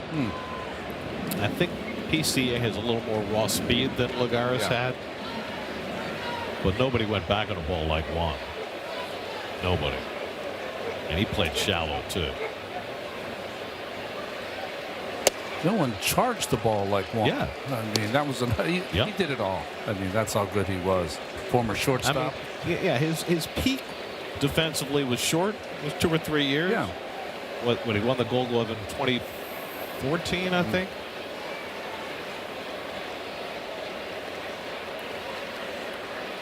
I mean, I think of Juan Lagares the way I think of Ray Ordonez. Oh, that's right? a good way to think about him. Ray was, for a 2 or 3 year span, the best shortstop I'd ever seen. Had a rough first year, 27 errors, and then he was just out of this world. Yeah, and you didn't get too much offense from either player. No. And that was the downfall of both of them. Snap throw to first base, and just getting back is Swanson. I just remember Lagares hitting these bolts on the ground. Yeah. He just could not get the ball in the air in a time where everyone was featuring that ball in the air. You know, guys, the really strange thing for me, I mean, Gary, you just said how, you know, 40 years ago seems like 2 weeks ago at times. It's kind of getting that way for me right now. Conforto, I covered him the first year that I was doing this, and you know, now he's like this old veteran. He's talking about the old days, and you know, he's got 2 kids. I've got 2 kids. It's just amazing how much time has passed, how quickly it seems. And you know, he was saying to me, he was talking about the David Peterson trade, that one off the foot of Freddie Peralta for the first out. He was talking about the David Peterson trade, and he said, you know, it's going to be good to have Peterson over here, but now with him in this clubhouse, there's only one guy on the Mets that I played with, and that was Francisco Lindor for a year. Besides that, I know the bullpen catchers, and that's pretty much it. You know? It feels like he was here yesterday. The thing about Michael is that his hair is not as gray as yours. Well, I mean, that's nobody's hair is as gray as mine. Actually, can I tell you a funny? You are going to love this. I can't believe I didn't tell you this. My son, for Father's Day, you know, the kids They put together, my daddy is this and that and the other thing. My daddy's hair color, gray. Conforto lines a base hit into right field. Swanson turning third. Bench got a great arm. The throw to the plate on a couple of hops, not in time. And the Cubs take the lead in the 6th. Not the best throw by Carson Bench. And Swanson able to beat it home as Conforto drives in the game's first run. It was interesting. Benj never really got his feet correct, where his footwork got him to a place where he could really push off that back leg. It's almost like he was in between and rushed it. And you see Swanson delayed, thought that line drive could have been caught. So it was going to be a play at the plate with a good throw. And Conforto at his best, saw plenty of those hits. Second RBI in this series. Unearned run against Peralta. Now Michael Busch flies one out to left, and Melendez steadies and puts it away, 2 down. So we've been talking about Freddie and the adjustments that he's made. Yeah, when you struggle, there are things that you can tweak that'll help you. Saturday, when he got roughed up, he just brings that glove and the windup right to the his chin. But now he is old timing it, going straight over his head to get maybe that arm up, maybe to stop tipping some pitches, whatever. It has been effective to this evening. Remember when Paul Bird decided to go old school with the arms over the head? I mean, he looked like Robin Roberts. Yeah. He did the full double pump, throwing the arms back and then coming up over the head. Birdie's one of my favorites. Off the outside corner. By the way, we looked up Mike Benjamin, and Alvarez going to challenge the call. Mike Benjamin had 14 hits in a 3-game span for the Giants. And that is a strike. Good job by Alvarez. So I said maybe 15, 20 years ago. It was 31 years ago. 1995. As time continues to compress. 1 ball, 1 strike to Bregman, who's 0 for 2.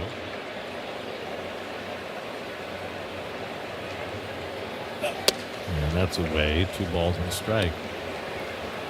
Alta's still throwing hard. 97 in the 6th inning. He's kept his pitch count down tonight. That's bullpen is quiet. He has not had a start this year where he has not had a 20-pitch inning. He might have one now. 3-1 to Bregman. Remember, the Mets used most of their A bullpen in game 2 yesterday, trying to stay close to maybe come back in that game. Didn't work out. The only one who threw many pitches was Devin Williams. He wound up throwing 22 pitches in the 9th inning. Of course, Brosbot went 2 innings. Golf down the right field line. That's going to land for a base hit. Chased by Benj. Conforto to third. He's going to be waved around as Benj has the ball trickle by him along the sidewall. Conforto scores, and Bregman goes all the way to third. 2-0 Chicago. Quentin Berry, the third base coach, was watching Conforto all the way, and once he saw the ball get by Benj, he waved him home. Well, I knew it was going to be trouble. Had a lot of spin on it, and the ball kind of went underneath the padding, paused, and then went past them, almost like a changeup. But Conforto, of course, with 2 outs, is hustling all the way, and once he got the go-ahead from Berry, he scores the 2nd run. Well, Bregman hustling. Of course, he knows he's going to have to take an extra base, and then once he sees it get by Benj, he knows he's going to get third pretty easily. Nice job by Berry, who could run the bases in his day. I'll tell you that. He was exhorting Conforto in addition to waving him. Like, I'm really sending you. Quentin Berry's really fast when he played. He's probably faster than Conforto right now. Look at, he's starting the engine, trying to get him going. A couple of misplays here by the Mets. You know, the error by Mauricio, the most evident, but there, Benj couldn't keep it inside the blue line. They're going to score a double for Bregman. They're going to give him an RBI and then give Bregman third on the error against Benj. So 2 errors in the inning. not sure how you can do that, because there's tough no error. way that he's waving him home if the ball doesn't get by bench. I don't think.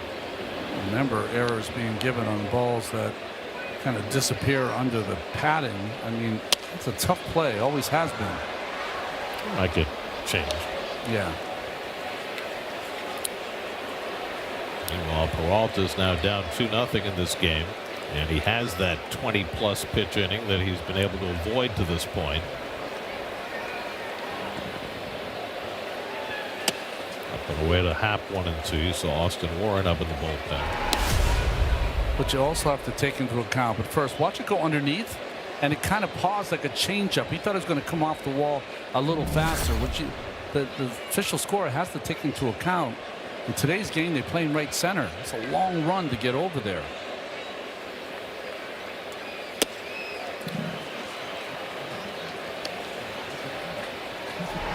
So it disappears and then hits off the concrete, so it kind of juts it out quicker than Benj thought it was going to come out. Off the padding, of course, it's going to come off softer. Just to play devil's advocate, though, if you're the official scorer and you see it go between his legs, it's going to be an error. I'm not saying they're wrong. I'm just trying to tell them it's a tough play. No, it was a tough play, Yeah. but I think that's what it's the end of the play. It's not how you get there. Once the ball goes between his legs, it's hard to not charge an error. I just think there should have been no RBI if there's going to be an error. Yeah. On the ground toward the hole, that's a base hit for Happ, and that'll bring in the third run of the inning. Bregman comes in to score, and it's 3-0 Chicago.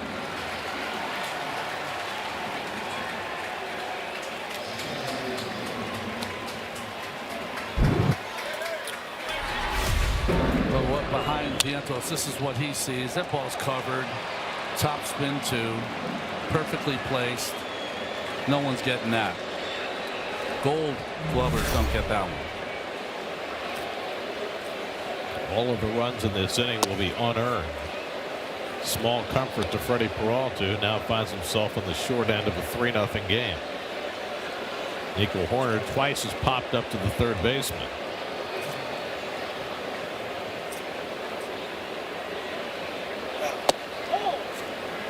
And the fastball just off the plate, 2-0. Happ has doesn't have great numbers against Peralta, but the overhead, you can see he's right on that plate. That pitch is on the outside corner and still got the good part of the bat on it. Choking up a little bit with 2 strikes. And now Peralta's starting to tire a little bit. I said the same thing you and I said when we were in Chicago. This lineup is as good as any in baseball. Complete. And this outing for Peralta, very reminiscent of that outing in Chicago. Got to 2 outs in the 6th, and then it started to unravel. It was ball 4, and now Horner's on with a walk, and that's going to be all for Freddie. His first walk of the night comes in an inning where the Mets have committed 2 errors, leading to 3 unearned runs after 5 unearned runs last night. So Peralta will exit. Austin Warren will come in for him to face Pedro Ramirez. 3-0 Cubs in the 6th. We'll be right back. Hi, I'm Wendy from Window.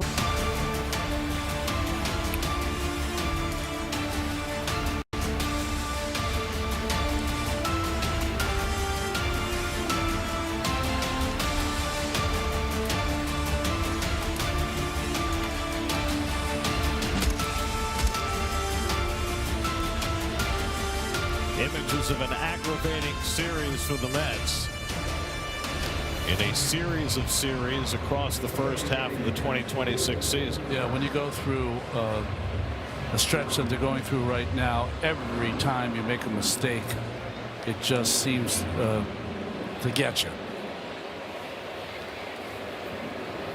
Austin Warren in the game for the Mets. Austin's almost perfect through his first 18-19 appearances. The last couple have been a little shakier. Pitched in the first game of the doubleheader yesterday. Worked a 1-2-3 ninth in a lopsided game just to soak up an inning. Pedro Martinez, the 8th man up in this inning, that has seen the Cubs break a scoreless tie and score 3 unearned runs, helped out by 2 Met errors. And the sweeper in for a strike to Ramirez, and it's 1-1. Ramirez struck out each of his 2 at-bats against Peralta.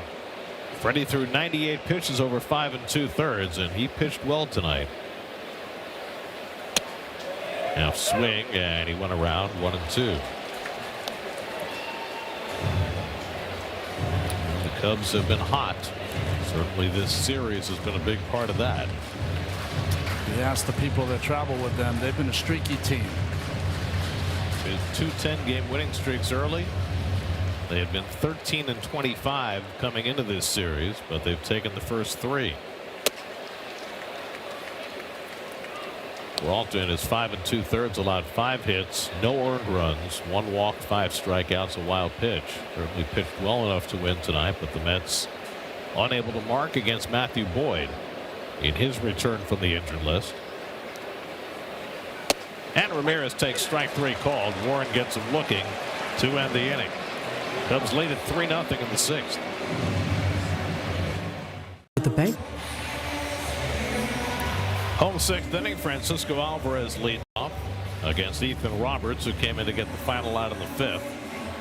Alvarez a walk and a foul pop-up tonight, 0 for 1 after homering in each of the first 3 games of this series.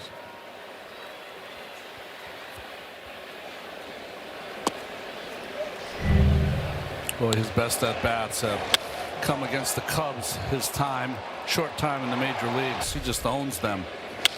And yesterday, a couple of home runs, 1 in each game. On the same pitch, fastball upstairs.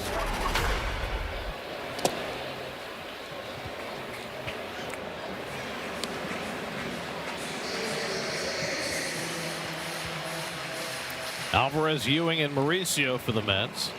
Remember that the Mets started this game with 5 left-handed bats and a switch hitter in the lineup against the lefty Matthew Boyd, and they serve them well now with the Cubs go into their right-handed bullpen.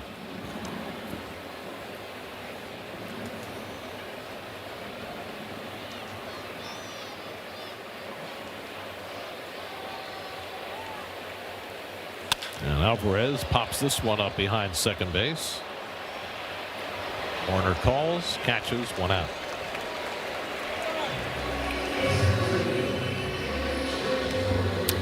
Remember when we told you that the Nationals put up 5 against Christopher Sanchez and went up 5-0? It's 5-4 now. I mean, it has got to be a unique experience calling Washington Nationals games every day. They score more than anybody, and they give up just about as much as anybody. But especially late. I saw a stat, that you can have save opportunities much more than that save opportunity. Right. But I think they were 22 for 46 at some point. Bobby Milner has already been well utilized in this series, getting ready. This is Roberts' 3rd batter, so you're free to make a change after this. Ewing has hit 2 ground balls tonight, one of them into a double play against the lefty. Mauricio to follow, and then MJ Melendez if it gets that far. Cubs 3 runs, 5 hits. The Mets no runs and 4 hits.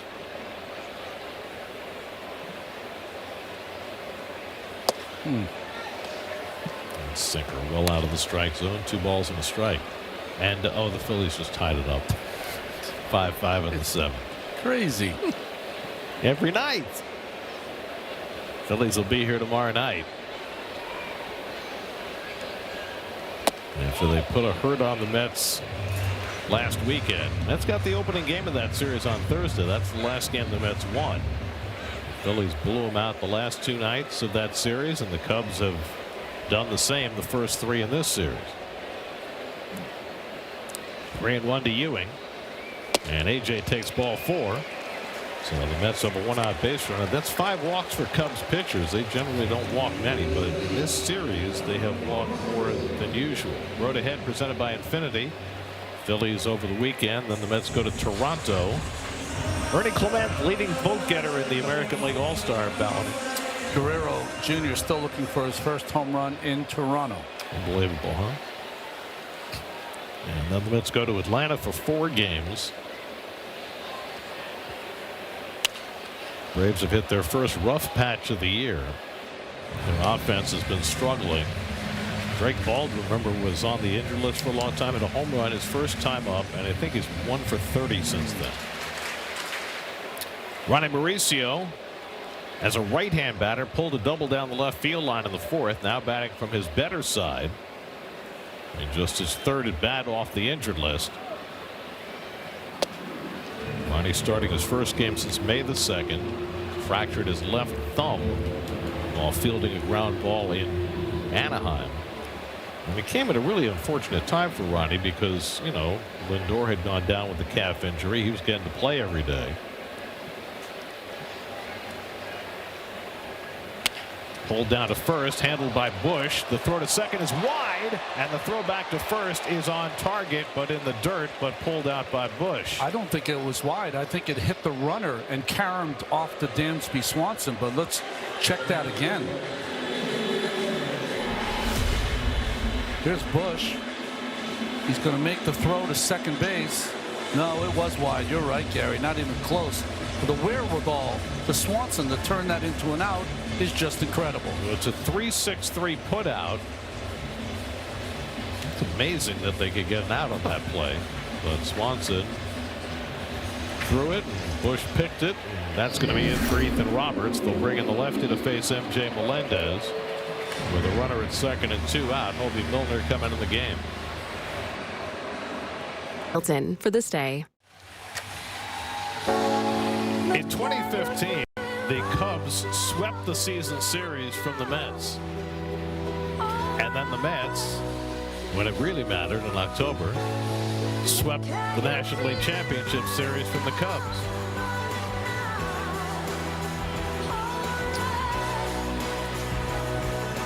Daniel Murphy turned into Superman. Now the Mets made their way into the 2015 World Series. That team came together late, but when they got on a roll, boy, they had. Eric Wagaman pinch hitting, flies one to deep left. That goes Happ onto the warning track. It's out of here. Eric Wagaman with a pinch hit 2-run homer. And the Mets pull back to within a run on the first pitch thrown by Hobie Milner. Wagaman's second pinch hit home run this year. And the Mets are down just 3-2.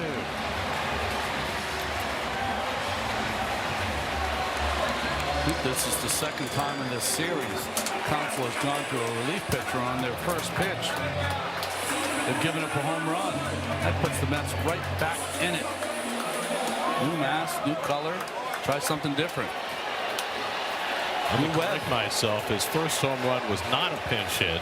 That is his first career pinch hit home run. Well, this breaking pitch, or maybe sinker, he gets out in front. Let's go with one hand, but caught it right on the fat of the bat, and that's deep. Well, Hobie Milner pitching for the 3rd straight day. Well, he got that right out in front of the plate. See how he lets go with the hand, but he's so big and strong.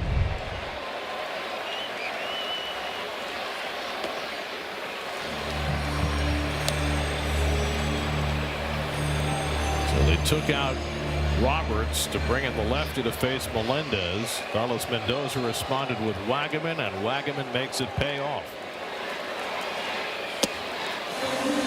And now the sinker misses, and it's 3-0 to Beatty. 3-1 to Beatty. Right? 3-1. I got 3-1. Yeah. Our bug says 3-0. I believe it's 3-1.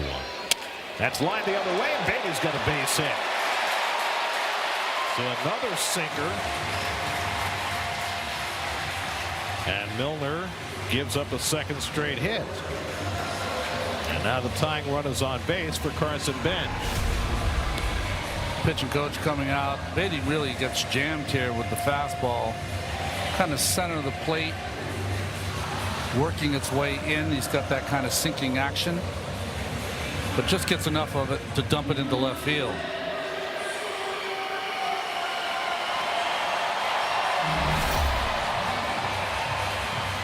You know, the conventional wisdom with sinker ball pitchers is that when they're more tired, their ball sinks better. It doesn't always work that way. There's more tired, and then there's exhausted. You know? And Milner third day in a row, maybe exhausted. I mean, he had 3 days off before Tuesday night, but he pitched in Tuesday night's game, last night's game, and now again today. And don't forget, this is like what we see in the postseason. Teams seeing a reliever over and over and over again. Good for Wagman. So now with the tying run on first, here's Benj, who's 0 for 2 and a walk tonight. And sinker misses for ball 1. Look where the arm of Beatty is. I mean, that ball from Milner, the way he pitches that three-quarter action, starting like it is back pocket. I mean, not only throwing sidearm, but throwing around his body, but by way of first base. Stepping off to the first base side. I mean, his follow-through ends up almost in the grass. It's the first time that Milner's worked 3 days in a row this year. And he's missing badly. 2 balls and a strike to Benj. They're getting Phil Maton ready in a hurry in the Chicago bullpen. Bo Bichette is due next. This is Milner's third batter. And it's fastball strike to Benj, 2-2. The Mets and Carlos Mendoza very rarely ever go third day in a row for a pitcher in their bullpen. I don't think they've done it this year with anybody. Beatty at first with 2 out. And Benj takes that sinker outside. It's 3-2. So now Beatty will get the automatic start. Eric Wagman's home run, the third pinch hit home run for the Mets this year. Mark Vientos hit one. Tyrone Taylor hit one, memorably. And Eric Wagman now with the third. Mets pinch hitters, that's been another place that they've been outstanding. What's that, 16 RBIs, I think, from the pinch hitters. Bush plays behind the runner at first. Beatty gets set to run, and Benj fouls it away.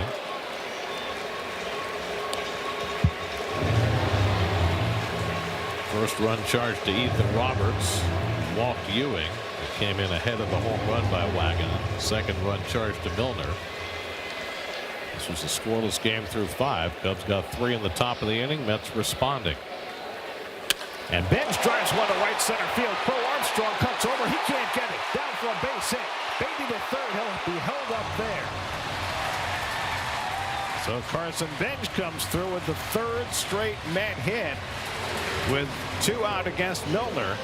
And now the tying run is on third with Bo Bichette coming up. I mean, Milner doesn't have anything. I don't think you can continue with him. Fastball, middle. Benj with the patented pulling those hands in to produce the base hit to center field. Cole Armstrong was very deep, as were all the outfielders, making sure no doubles. And that no double defense keeps Beatty at third. So Milner faces 3 batters, gives up 3 hits, and he'll exit. And Phil Maton will come in to face Bo Bichette with the tying run on third. 3-2 Cubs in the 6th. We'll be right back. New York Mets baseball on SNY is brought to you by Spectrum. It's internet, mobile, and streaming TV all from one place. By your local Honda dealers. Contact your local Honda dealer today. And by Sage, the official finance software partner of Major League Baseball. Former Met Phil Maton is on to try and put down the fire in the 6th inning.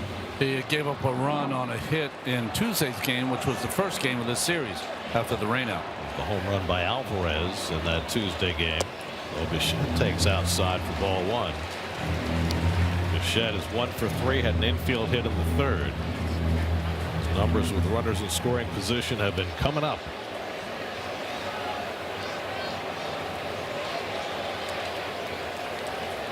Beatty at third, Benj at first, and Bichette is hit by the pitch, and that'll load him up to Soto. So Maton coming inside, hits Bichette, and now the stage is set for Juan Soto.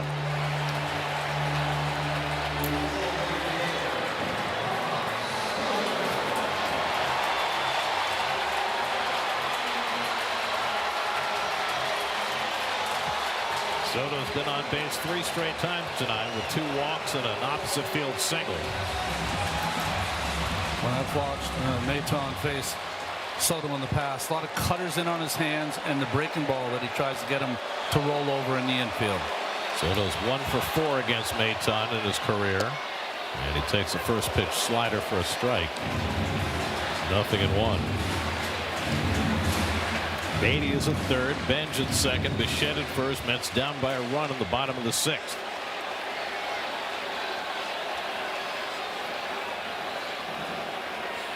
Soto rips one to right at Horner.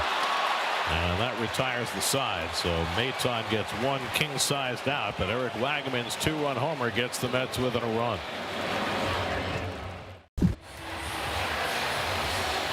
Defensive changes for the Mets. Eric Wagman, who hit the pinch hit home run, stays in the game at first base. Jared Young comes in to play left field. And Austin Warren will work a second inning. He faced just one batter in the 6th. And Miguel Amaya leads off against him and takes a sweeper outside for ball 1. Amaya has popped to second, fly to left 0 for 2. Swanson and Crow Armstrong to follow in the 7th. And Warren behind him 2-0. Freddie Peralta went 5 2/3, gave up 3 unearned runs on 5 hits, 1 walk, 5 strikeouts, a wild pitch. Threw 98 pitches in 5 2/3. And Amaya takes one that just missed, 3-0. So Peralta lowered his ERA from 4.83 to 4.53. Baby steps. Certainly a great bounce back for Freddie after that miserable start in Philly. And right down the middle to Amaya, 3-1.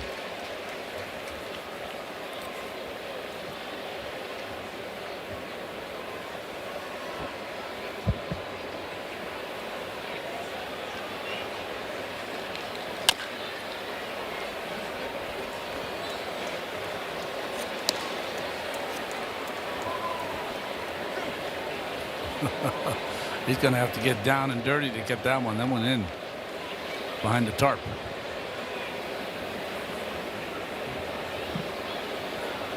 Well, next time it rains, somebody will have a baseball. 3-2 coming. And Amaya takes outside ball 4. So Warren issues a leadoff walk. Just the second walk for Met pitchers tonight.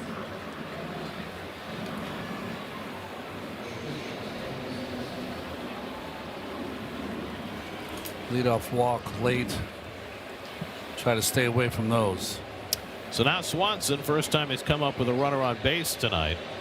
15 RBIs in the first 3 games of the series. Tonight he's grounded to short and reached on an error and got that 3-run 6th inning started. He takes a sinker down for ball 1. I mean, all of his home runs have been really powered out of here. That first game of the doubleheader yesterday, he had a 3-run homer and a grand slam. And with the second Cubs shortstop ever to have 2 home runs and 7 RBIs in a game, joining the great Ernie Banks. He did that as a shortstop in 1955. See, now when I first started watching baseball, Ernie Banks was a first baseman. Yeah. And it was inconceivable to me that he had been a shortstop. Because he's a big man. He's a big man and a great power hitter. I mean, he was an MVP for last place teams. He was so good. They talk about the original big shortstops. He had to be one of the first. 3-1 now to Swanson with Crow Armstrong on deck. That position was always for smaller, wispy guys who could field first, hit second. Marty Marion. Yeah. Rabbit Moranville. Phil Rizzuto. Louis Aparicio. The Blade. Sweeper catches the corner, and it's 3-2 to Swanson. Blade was Mark Belanger for the championship Orioles.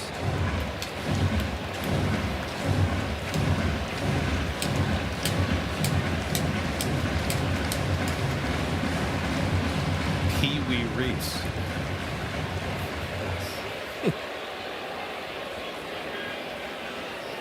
Amaya at first, nobody out, 3-2 to Swanson.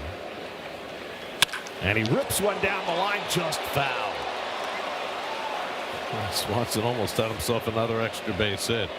He's had 5 of them in this series. A double, a triple, and 3 home runs. All of a sudden, he is locked in. This ball was hit so hard, I thought there was a chance it wouldn't go foul, but fouled by about 6 inches.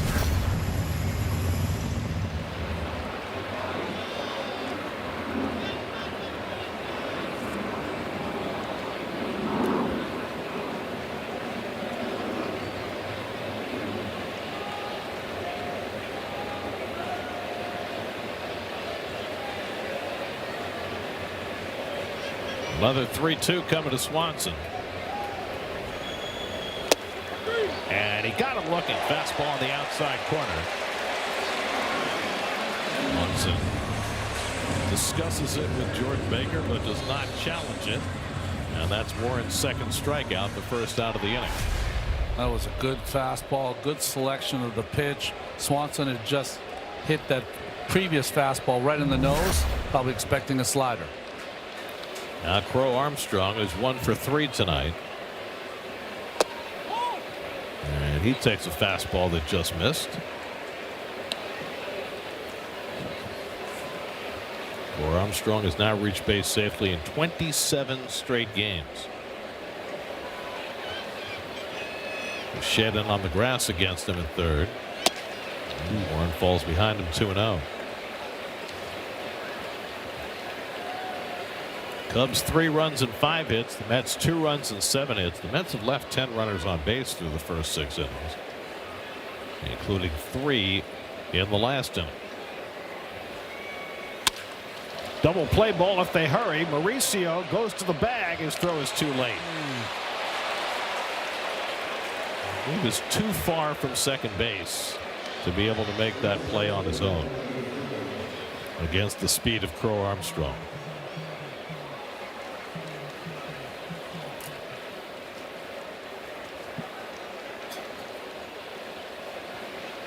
So 2 out, Crow Armstrong at first, and now Michael Conforto.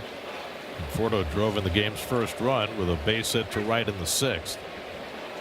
Only 3 players have hit more home runs in this ballpark than Michael Conforto.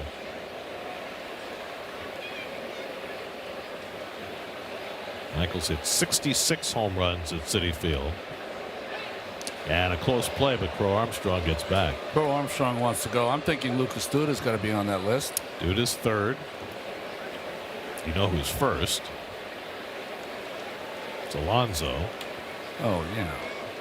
And second, 1 ahead of Duda, is Francisco Lindor, who is now the longest tenured Met. Well, that's with Peterson gone. With the trade of David Peterson to the Cubs. By the way, David is not here, so he is not active yet with the Cubs. Breaking ball fouled back. He'll probably pitch this weekend against the Brewers, maybe. I mean, he had been scheduled to pitch for the Mets tomorrow night. His place will be taken by Zach Thornton. Daniel Duarte is up. Duarte took Peterson's spot on the roster. He's looked good when he's pitched for the Mets in a couple of outings this year.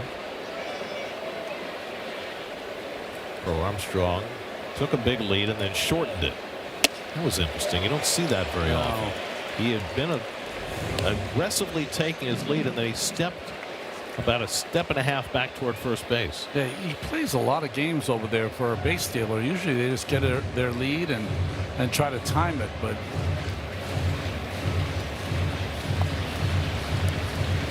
he's that kind of player. He's a pepper pot, lots of energy.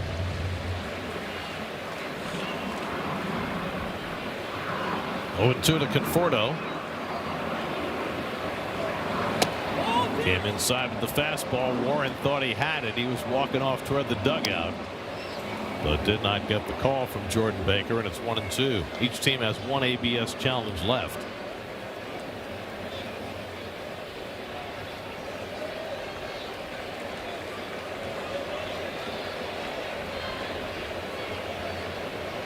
One-two.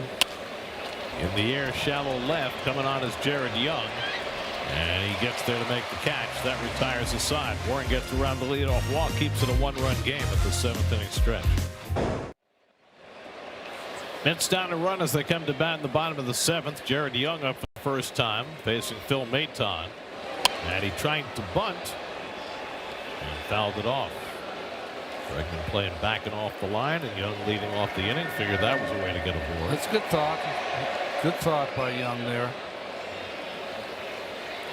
Justin Dean comes in to play right field, replacing Michael Conforto. Young hit a 2-run homer in the day game yesterday.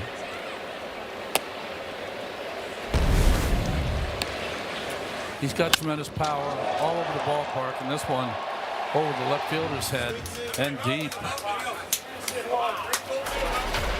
Jarrett's 1 for 6 in this series. And the curveball drilled to deep right field. Back goes Dean. Near the wall. It's out of here. Jared Young ties the game with his second home run of the series.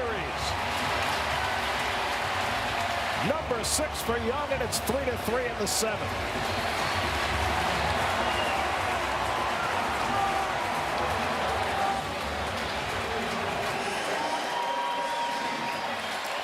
I just find it so fascinating when a batter is leading off an inning, trying to get on with a surprise bunt, and instead hits a hanging breaking ball for a tying home run.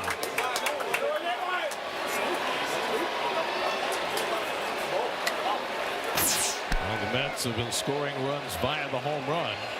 Scored all 5 of their runs with home runs last night. They've gotten all 3 on 2 home runs tonight.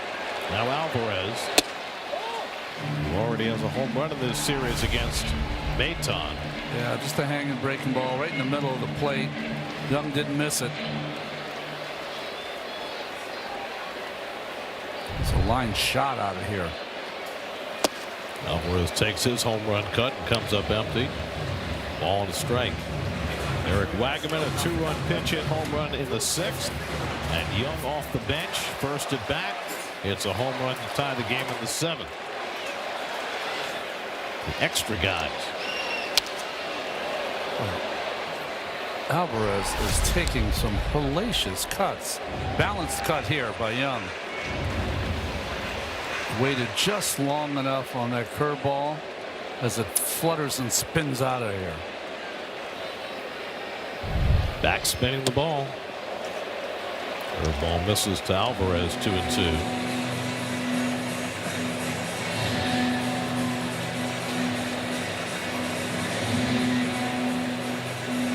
So that gets Freddie Peralta off the hook on the night when Freddie did not allow an earned run. That's a pulled back even. 2-2 to Alvarez, and Francisco Foul tips it for strike 3. Maton has his first strikeout, 1 down in the 7th. Talking hitting, especially after a big hit like that.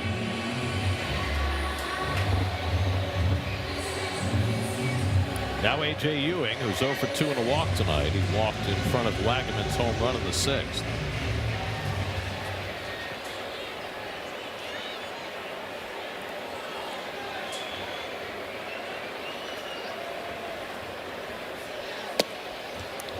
Ronnie, you mentioned that all of the Mets' primary relievers worked in last night's game. So now you're in a circumstance where last night you were chasing a win and used all your best relievers. Tonight you're now in a 3-3 game, and it's still Daniel Duarte up in the bullpen. Or has Weaver replaced him? Okay, well that changes things. Yeah, I mean, in a macro world, I can see Duarte coming in. In a micro world where you need a win, you bring your best. Now that you've tied it up. You know, nothing against Duarte. You know what I'm talking about. Well, he's not an experienced major league pitcher. Weaver has been nothing but nails through just 13 pitches last night in his inning. Line the other way, and Ewing's got a base hit. So A.J. Ewing is aboard with the go-ahead run, with Ronnie Mauricio coming up. Both the young hitters, Bench and Ewing, do a good job of staying inside the baseball. Let's see if we can generate a Ewing run. What I mean by that, aggressive on the bases, maybe a stolen base. Caleb Thielbar up in the bullpen. Mauricio, the batter, has a double in 3 trips. That came as a right-hand batter in the 4th, now batting left-handed. Got one off the fist of foul ball. 0-1.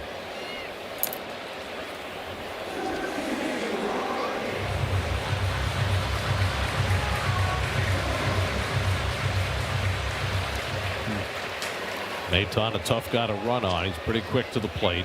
Varies his release times. Ewing runs. The throw by Amaya, not in time. And Ewing steals the base, his 8th of the year. Oh, I love this kind of baseball with Ewing. He is a difference maker, a changer when he's out there. Use that speed. First stolen base with Maton on the mound this year, and Ewing swipes it to put the go-ahead run in scoring position. Oh, head down, head first slide, gets low. 0-2 to Mauricio. And he fights that one off.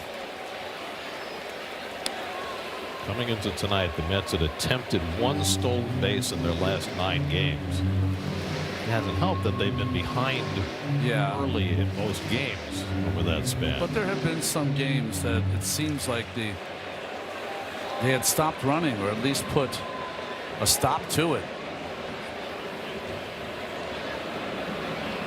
Mauricio goes down swinging on a back foot curveball. Now that's the 2nd out.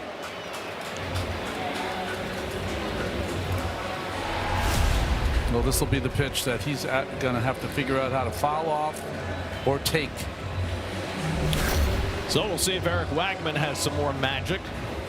Jumped on the first pitch he saw and hit a 2-run homer against Hobie Milner in the 6th. Now facing the right-hander Maton with the go-ahead run at 2nd.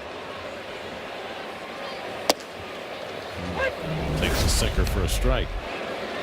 Again from Milner, just right down the middle. He gets the bat ahead out in front and flips that ball to the left field wall.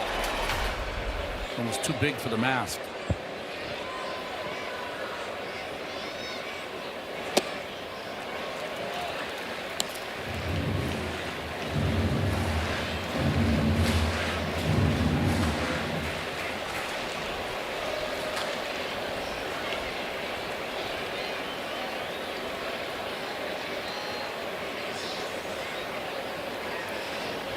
Breaking ball hit off the pitcher's glove. Out to Horner, who throws out Wagaman to end the inning.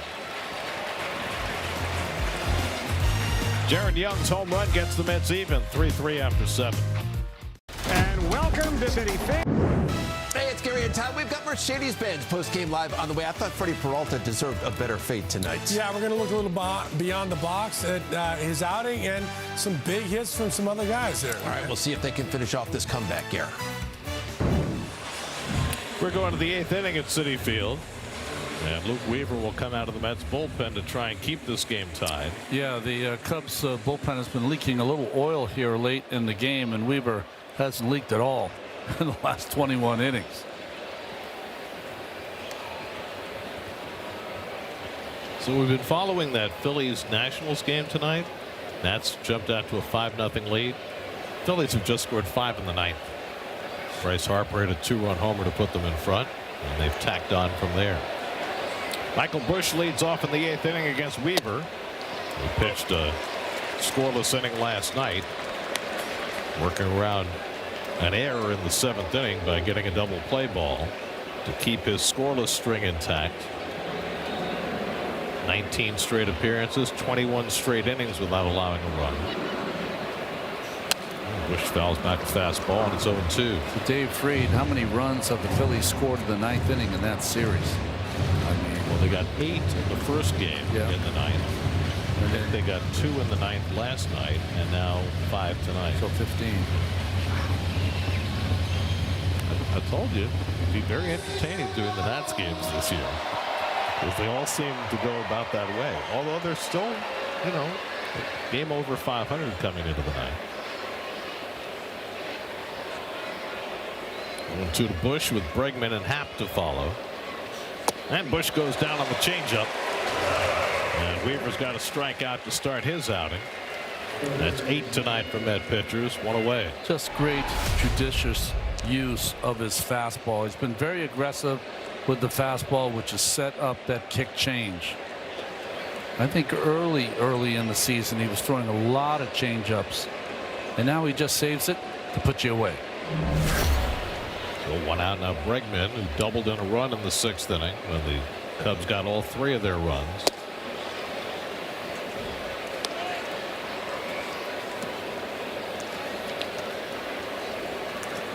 Bregman 2 for 7 in his career against Weaver.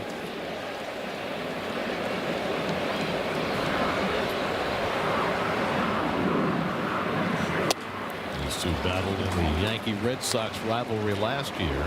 Tonight the Red Sox leading the Yankees 4-3 in the 8th. It's a game that Cam Schlittler started. They touched him up. Boston area native pitching for the Yankees. AL Cy Young front runner.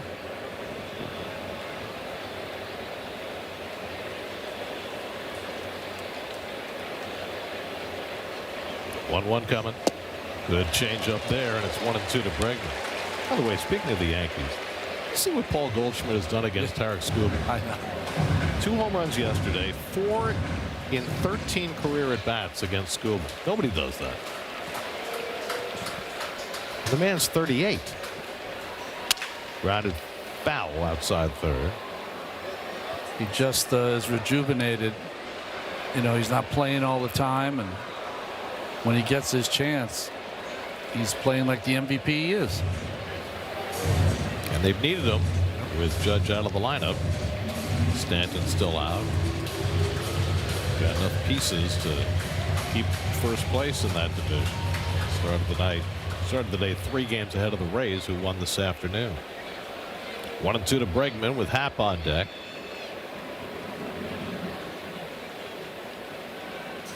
And Weaver gets him with a fastball. Back-to-back strikeouts for Luke. Use the force, Luke. 2 out. When Bregman's been on top of his game, there was a time where you could not throw a fastball in. He had the quickest bat in the league, but Weaver beat him inside with that four-seamer.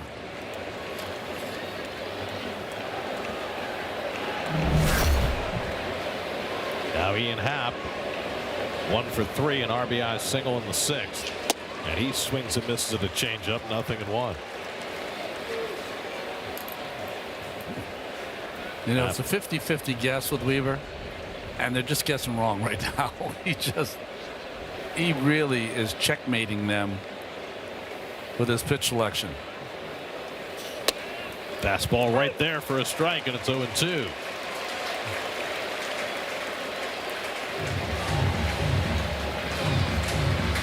Ten pitches, 9 strikes.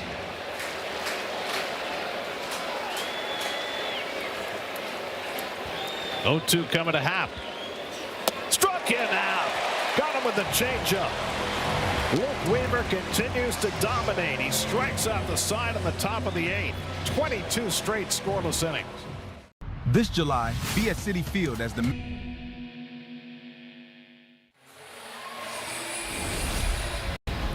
Luke Weaver, never better.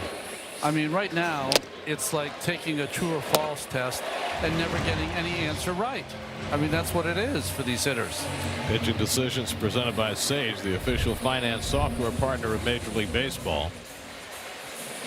Now the Mets will go against the 39-year-old lefty Caleb Thielbar as we go to the bottom of the 8th. Brett Beatty to lead off. Beatty had a base hit against the left-hander Milner his last time up. Thielbar still throws hard. The veteran first pitch breaking ball there, but he can still bring it. Likes to pitch up in the strike zone. Worked in the day game yesterday. Scoreless inning. Quickly ahead on Beatty 0-2 with Benj and Bichette to follow. If anybody gets on, Juan Soto to a 4th in the inning. The Mets have scored all of their runs in this game on 2 home runs, each hit by a player who didn't start the game. Eric Wagaman and Jared Young.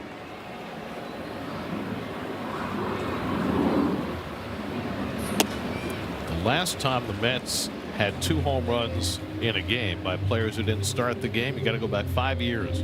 2021 against the Reds. James McCann and Kevin Pillar hit home runs off the bench in a 15-11 win. Swing and a miss. Beatty's down on strikes for the first out in the 8th. Thielbar straight over the top, so he's got some nice carry up in the zone on his fastball. Had some brilliant years in Minnesota, and he's been real good the last couple of years in Chicago. Carson Bench.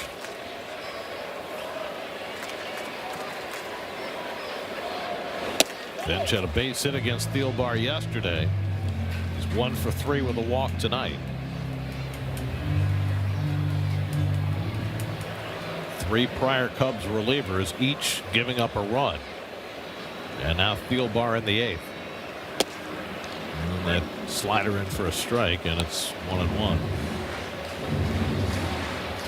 Matthew Boyd, the starter, off the injured list to go 4 2/3 scoreless. But Roberts gave up a run. Milner gave up a run without retiring a batter. Maton as well. Fouled away, and it's 1-2.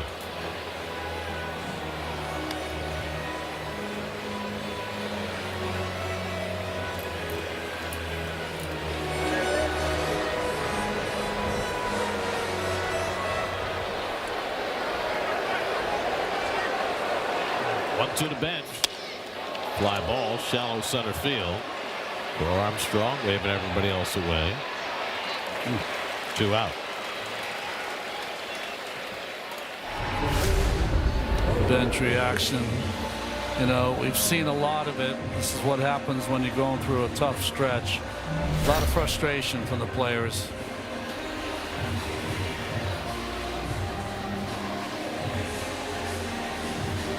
So 2 out and nobody on for Bo Bichette, who's been on base twice tonight with an infield hit and a hit by pitch. 6 for 15 with a couple of home runs in this series. Bo takes a curveball at his feet for ball 1.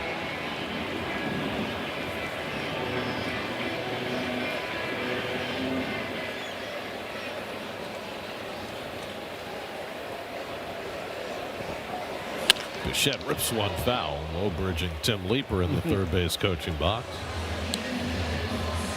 Watch out, Tim. You know, they make the coaches now stand in the lines of the coaches box, which doesn't give them as much room as it used to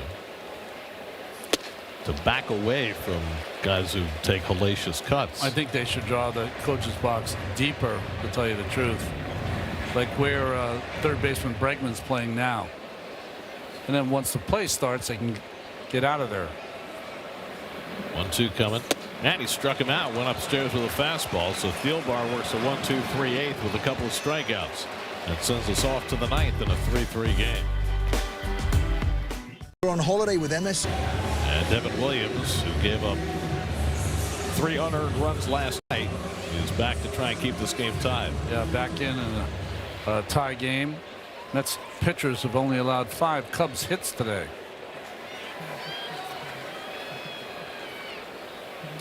Nico Horner leads off in the top of the 9th, 0 for 2 and a walk tonight. And Williams for his fastball misses high for ball 1. Horner had a double against Williams last night. He hit it to the opposite field just beyond the reach of Carson Bench. That got that 3-run inning started for the Cubs.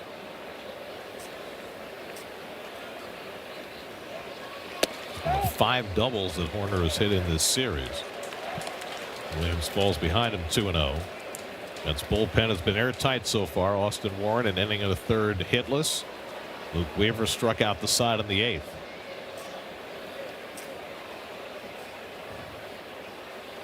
And Horner takes a strike, 2-1. Pedro Ramirez on deck, then Miguel Amaya for the Cubs in the 9th.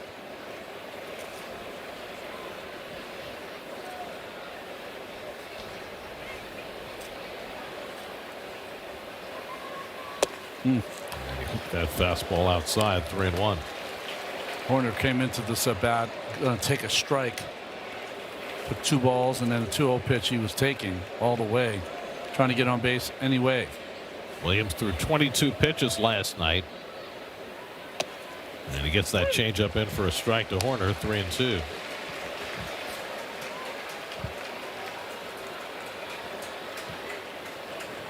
Phillies won that game 10-5 over the Nats. They're now just 4 games behind the Braves in the NL East. Braves are off tonight. Phillies will be here tomorrow night. 3-2 to Horner leading off the ninth. And he pokes one the other way, caught by Wagaman, one away. Not hit hard, but well placed as far as Wagaman was concerned for the first out. He is playing in the perfect spot.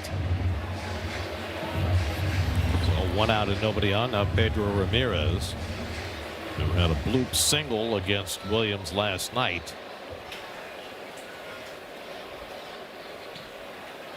Ramirez has been up 3 times in this game, struck out all 3. First 2 were against Freddie Peralta. The third one against Austin Warren. On to Sports Night tonight after the post-game show of all the day in baseball and everything else coming up tonight on to Sports Night right here on SNY. Ramirez grounds one behind the bag. Wagaman bobbles it, picks it up, makes the play. 2 out. Okay. No panic. Wagaman makes the play, and there are 2 out and nobody on. Just stay in front of it, knock it down, pick it up, hustle. That was the play right there. Nice job getting in front of it. That second hand. In fact, the ball came up and hit him in the right hand. He said, "I got it," and then he realized how fast Ramirez was. Keep in mind that Juan Soto leads off for the Mets in the bottom of the ninth. Williams trying to get it there tied, facing Miguel Amaya with 2 out, and he misses away for ball 1. Soto, Young, and Alvarez, the 3 scheduled hitters. Jacob Webb is up in the Chicago bullpen.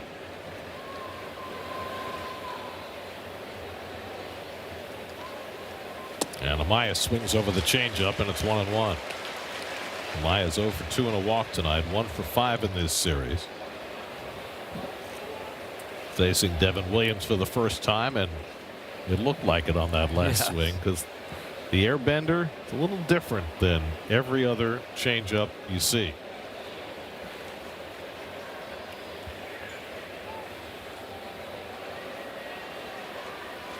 And he swings over another one. It's 1-2.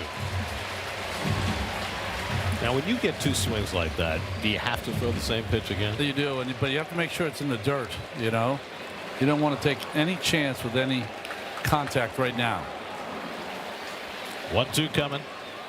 And he threw another changeup and got the strikeout. So Williams works a 1-2-3 top of the ninth, and now Juan Soto will lead off in the bottom as the Mets try and pull this one out and snap their losing streak.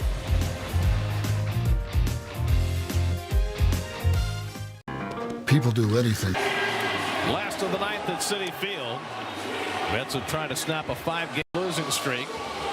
3-3 as we go to the bottom of the ninth, and the Mets will have Juan Soto leading off against Jacob Webb. It was a scoreless game until the 6th. Cubs got 3 unearned runs against Freddie Peralta in the 6th. Mets got home runs off the bench from Eric Wagaman and Jared Young to tie. Mets bullpen has been fantastic. 3 1/3. No runs, no hits. And now the Mets trying to win it in their final turn at bat. And I'm going to tell you something that I absolutely have trouble believing is really true, but this is the truth. Okay. Juan Soto has never hit a walk-off home run in his major league career. Come on. Check that. Come on, Dave. You sure? 261 career home runs. Never a walk-off. Now, if you're the Cubs, how are you approaching Soto in this at bat? Extra careful if I'm Webb. I mean, I'm severely careful with him. You know, you never want to have a leadoff walk, but this man's the most dangerous. So, counsel is coming in because Soto never got to the plate in the allotted amount of time to start this inning, I believe. But Jordan Baker's telling him no harm, no foul. Soto back in the lineup tonight after missing yesterday's doubleheader. Came out of the first game of this series with some back issues. He's been on base 3 times, 2 walks and an opposite field hit. And he takes first pitch breaking ball at his feet for ball 1. Jacob Webb pitched the 9th inning last night with the Cubs up by 5 runs. Walked a couple of guys before getting the final out.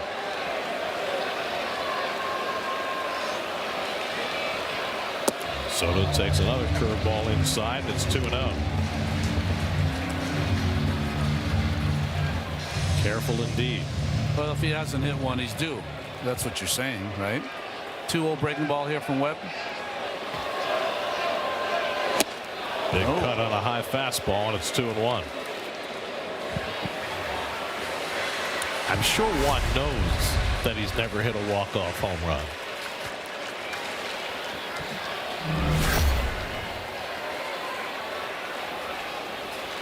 Two-one coming on the ground. Corner in front of it. And Soto still has not hit a walk-off home run. I think that was the Webb changeup. That was a good pitch. A couple of breaking balls off the plate, high cheese, and a changeup to get the rollover. See Jacob Webb, the kid who hit Kevin Pillar in the face. Yes. He was kind of lost for a couple of years. You know, affected him in a big way. So now Jared Young, who homered to tie this game in the 7th. And he takes up and away for ball 1. Jared's home run was his 6th of the year.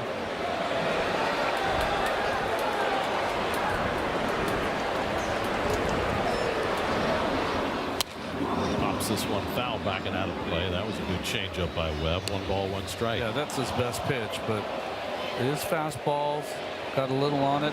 Curveball is a good pitch, but that changeup is his best pitch against lefties.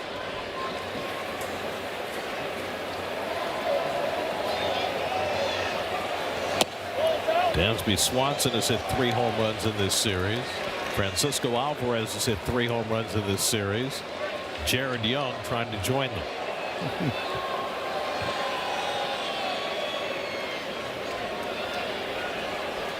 And Jared swings it, misses at a changeup. It was so dastardly it got by Amaya. 2 balls, 2 strikes. Really getting ready for the 10th if there is one. Mets have left 11 runners on base through 8 innings. Another changeup and it's fouled off. Like the Bugs Bunny changeup, it never gets there.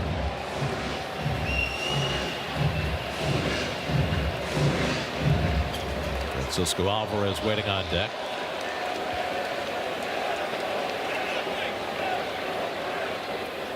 Two to Young. Up and away with a fastball and a full count.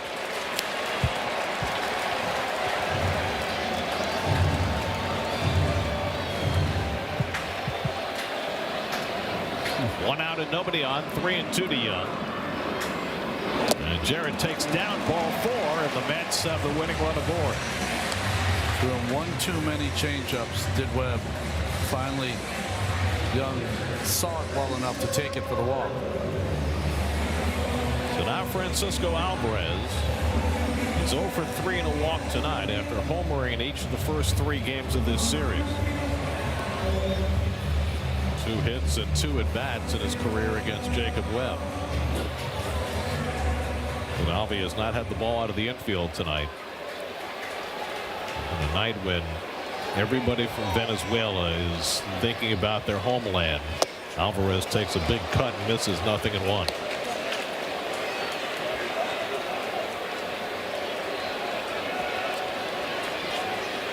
The Venezuelan players wearing the VZ on their caps.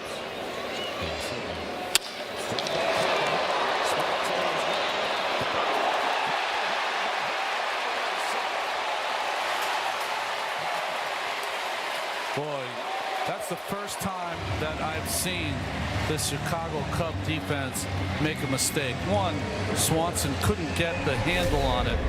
But secondly, and inexplicably, Horner tries to catch this ball with his bare hand and doesn't reach over with his glove. Maybe he just felt that he was committed to the left side of the base and never could get back to the right. The error will be charged to Swanson. That moves the winning run to second base and gives A.J. Ewing a chance to win it. Ewing 1 for 3 in a walk tonight.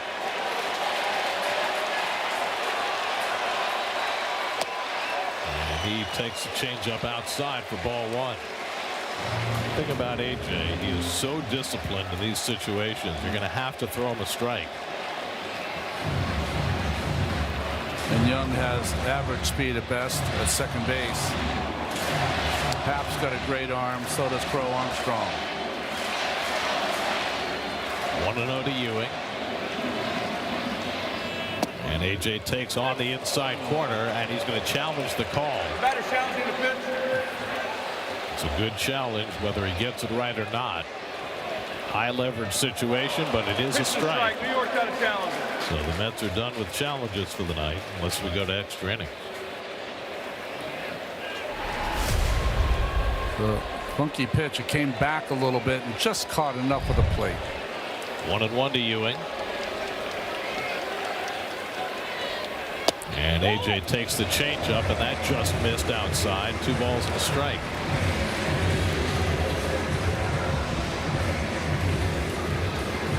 Mets have had 5 walk-off wins this year. Now the rookie Ewing trying to get him another. 2-1 coming. And that just missed, and now Amaya's going to challenge. Remember, Baker doesn't like that call down in the strike zone with the fastball. 6-7 foot umpire. And Amaya loses the challenge, and now both teams are out of challenges. Exhausted their challenges. And now it's 3-1 to Ewing with Mauricio on deck.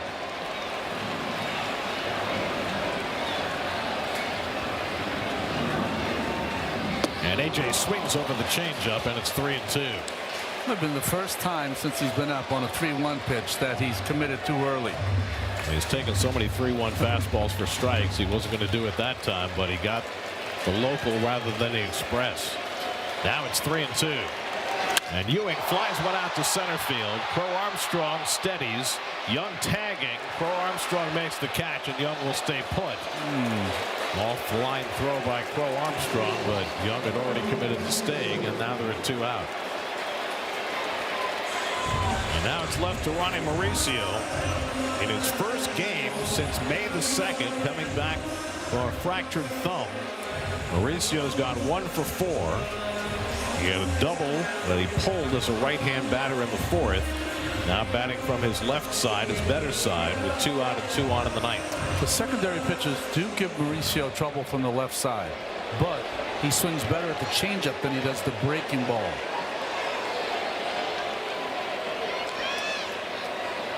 And Ronnie pulls one on the right side. Horner gets in front of it, and we're going to extra innings.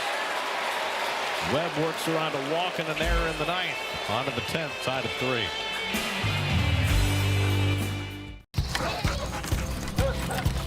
Mets will play their 13th extra inning game in the first half of the season.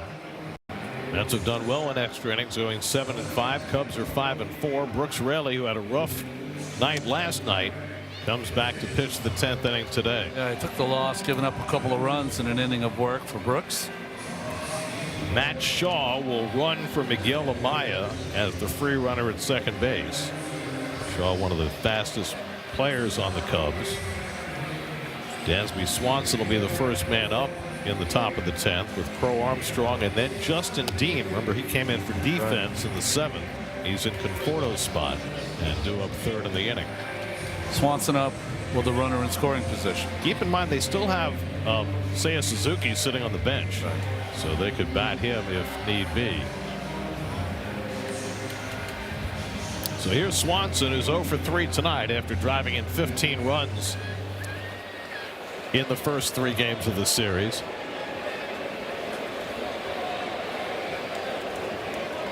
Wagaman playing in at the edge of the grass at first, and Swanson swings and misses at a first pitch sweeper, 0-1.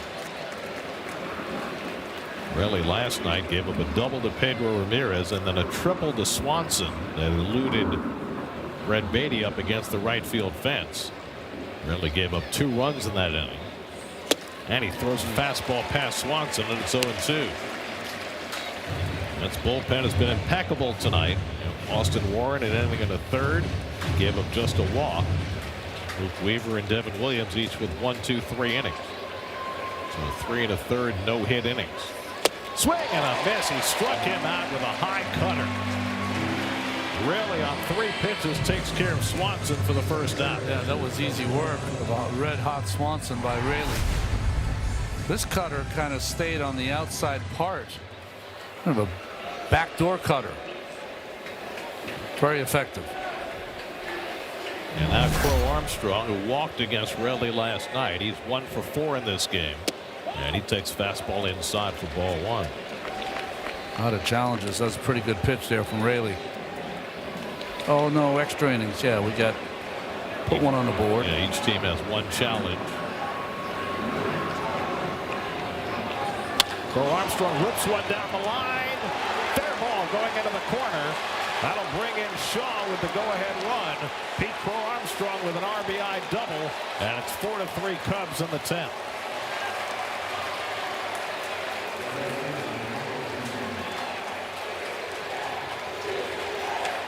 Well, let's look at the pitch location. Where was it? Lefty on lefty. It's supposed to be a cutter away, and it kind of just sat right in the middle of the plate. And Crow Armstrong didn't miss it, just fair down the right field line. And boy, it's not going to be fun competing against Crow Armstrong for years to come. Now Carson Kelly is going to bat for Justin Dean, so they're not using Suzuki. They're using Kelly, their catcher, instead.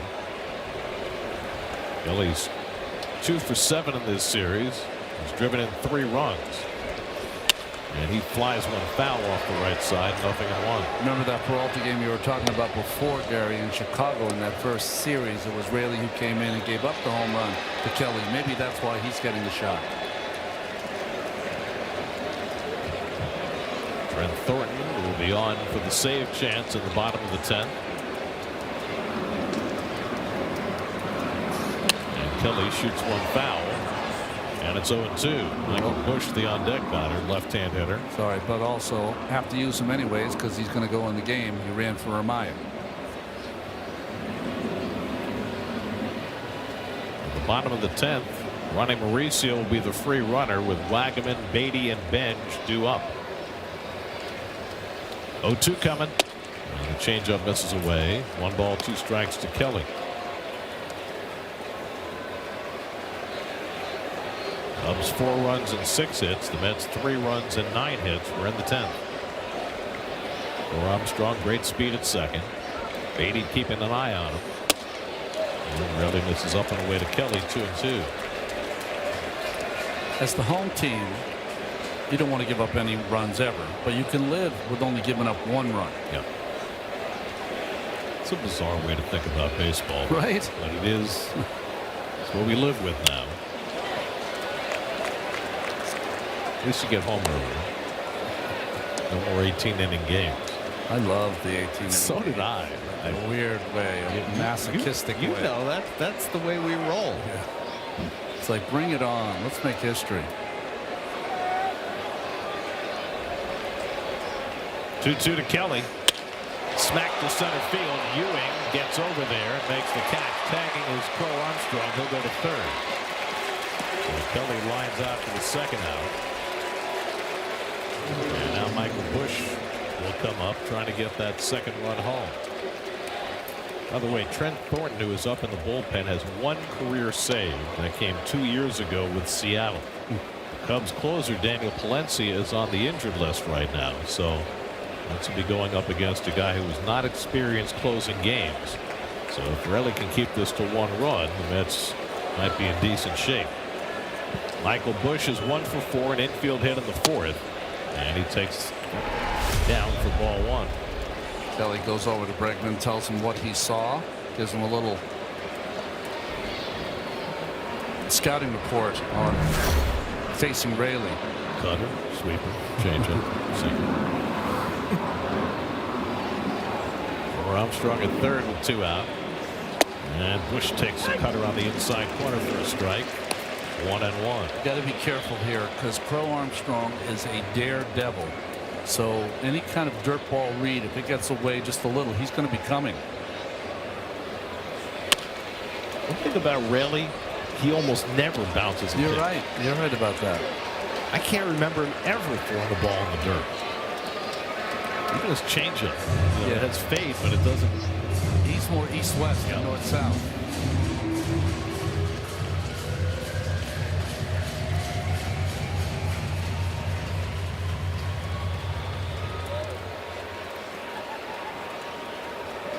Really up in the count, 1-2. And Bush takes the sweeper just off the plate. 2 balls, 2 strikes. You know, sometimes the hitter takes the pitch and you think, boy, what a good eye. Sometimes the pitch just beats you, and you get lucky that it just missed the corner.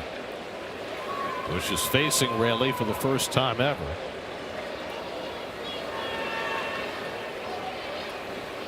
Two coming.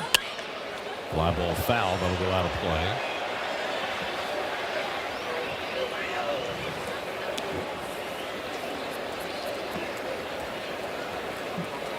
Cubs have scored 4 runs in this game, all of them unearned.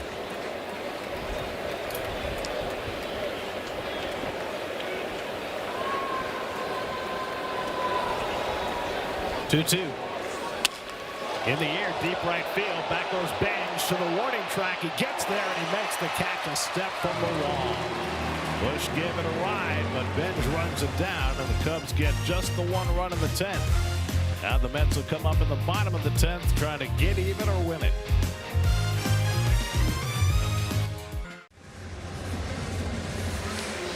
We go to the bottom of the 10th. Mets down 4-3. Ronnie Mauricio will be the free runner. Eric Wagman will lead it off. Trent Thornton in the game to try to save it for the Cubs. Carson Kelly stays in the game behind the plate. Matt Shaw goes into play right field. Thornton bidding for his 2nd career save in his 252nd career appearance. Thornton has 5 pitches he throws at least 10% of the time, but his 4-seam fastball is the most used. Bush in on the grass at first as Wagaman check swings one foul. 0-1. Last night Thornton pitched an inning. He gave up a ringing double to Bo Bichette and then a smash by Mark Vientos on which Bregman made a great play and got out of the inning without a run scoring. 1-1 to Wagaman. Brett Beatty on deck, and then Carson Bench. You could tell he's going for a second save just with his body language, overthrowing there on the first 2 pitches. Jacob Webb got out of trouble in the 9th to get this game to extra innings.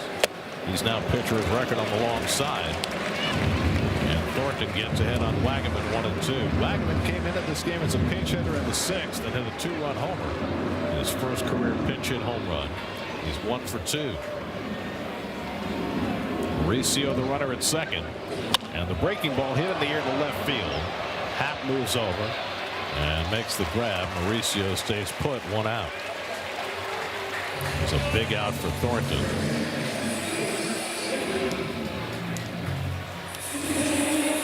Well, you might have a good matchup here. Heard you and Keith talking about this the other day. Loves his 4-seamer. First 3 pitches that at bat were fastballs.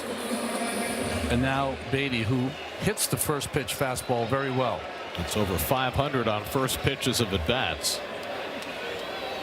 And he gets the first pitch and he grounds it to second base. And Horner makes the play.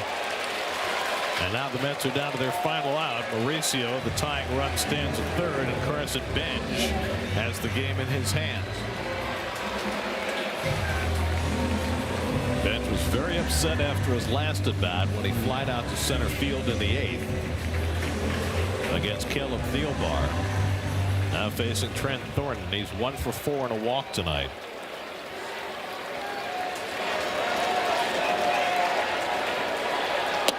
Bench taking all the way, a fastball for a strike. Bregman even with the bag at 3rd base. Carson already has 2 walk-off RBIs this year in his rookie season. And he flashes one foul, and the Mets are down to their final strike.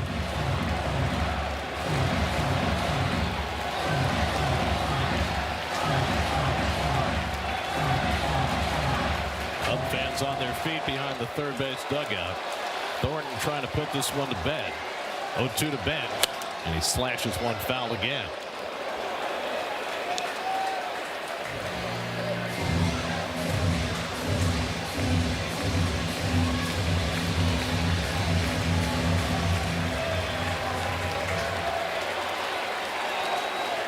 Again, the 0-2. And a block by Kelly to keep the tying run at third. Just thinking that he's had great control of that fastball, but in this situation, he could spike that breaking ball on the veteran Kelly. That was textbook. Textbook. Mauricio walking down the line at third, hoping for another dirt ball. 1-2 to Benj.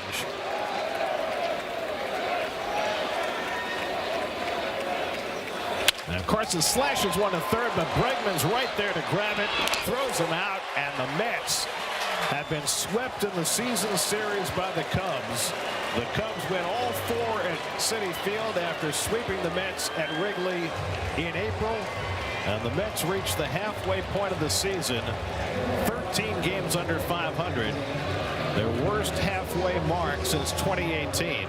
And Chicago wins this one in 10, 4-3. Well, tighter game tonight, but 4 unearned runs from the Chicago Cubs was the difference.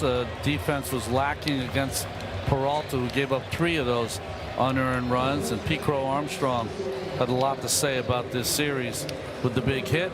Dansby Swanson had all the other big hits. So Trent Thornton picks up his second career save.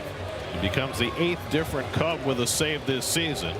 They sweep the season series from the Mets as they did in 2015.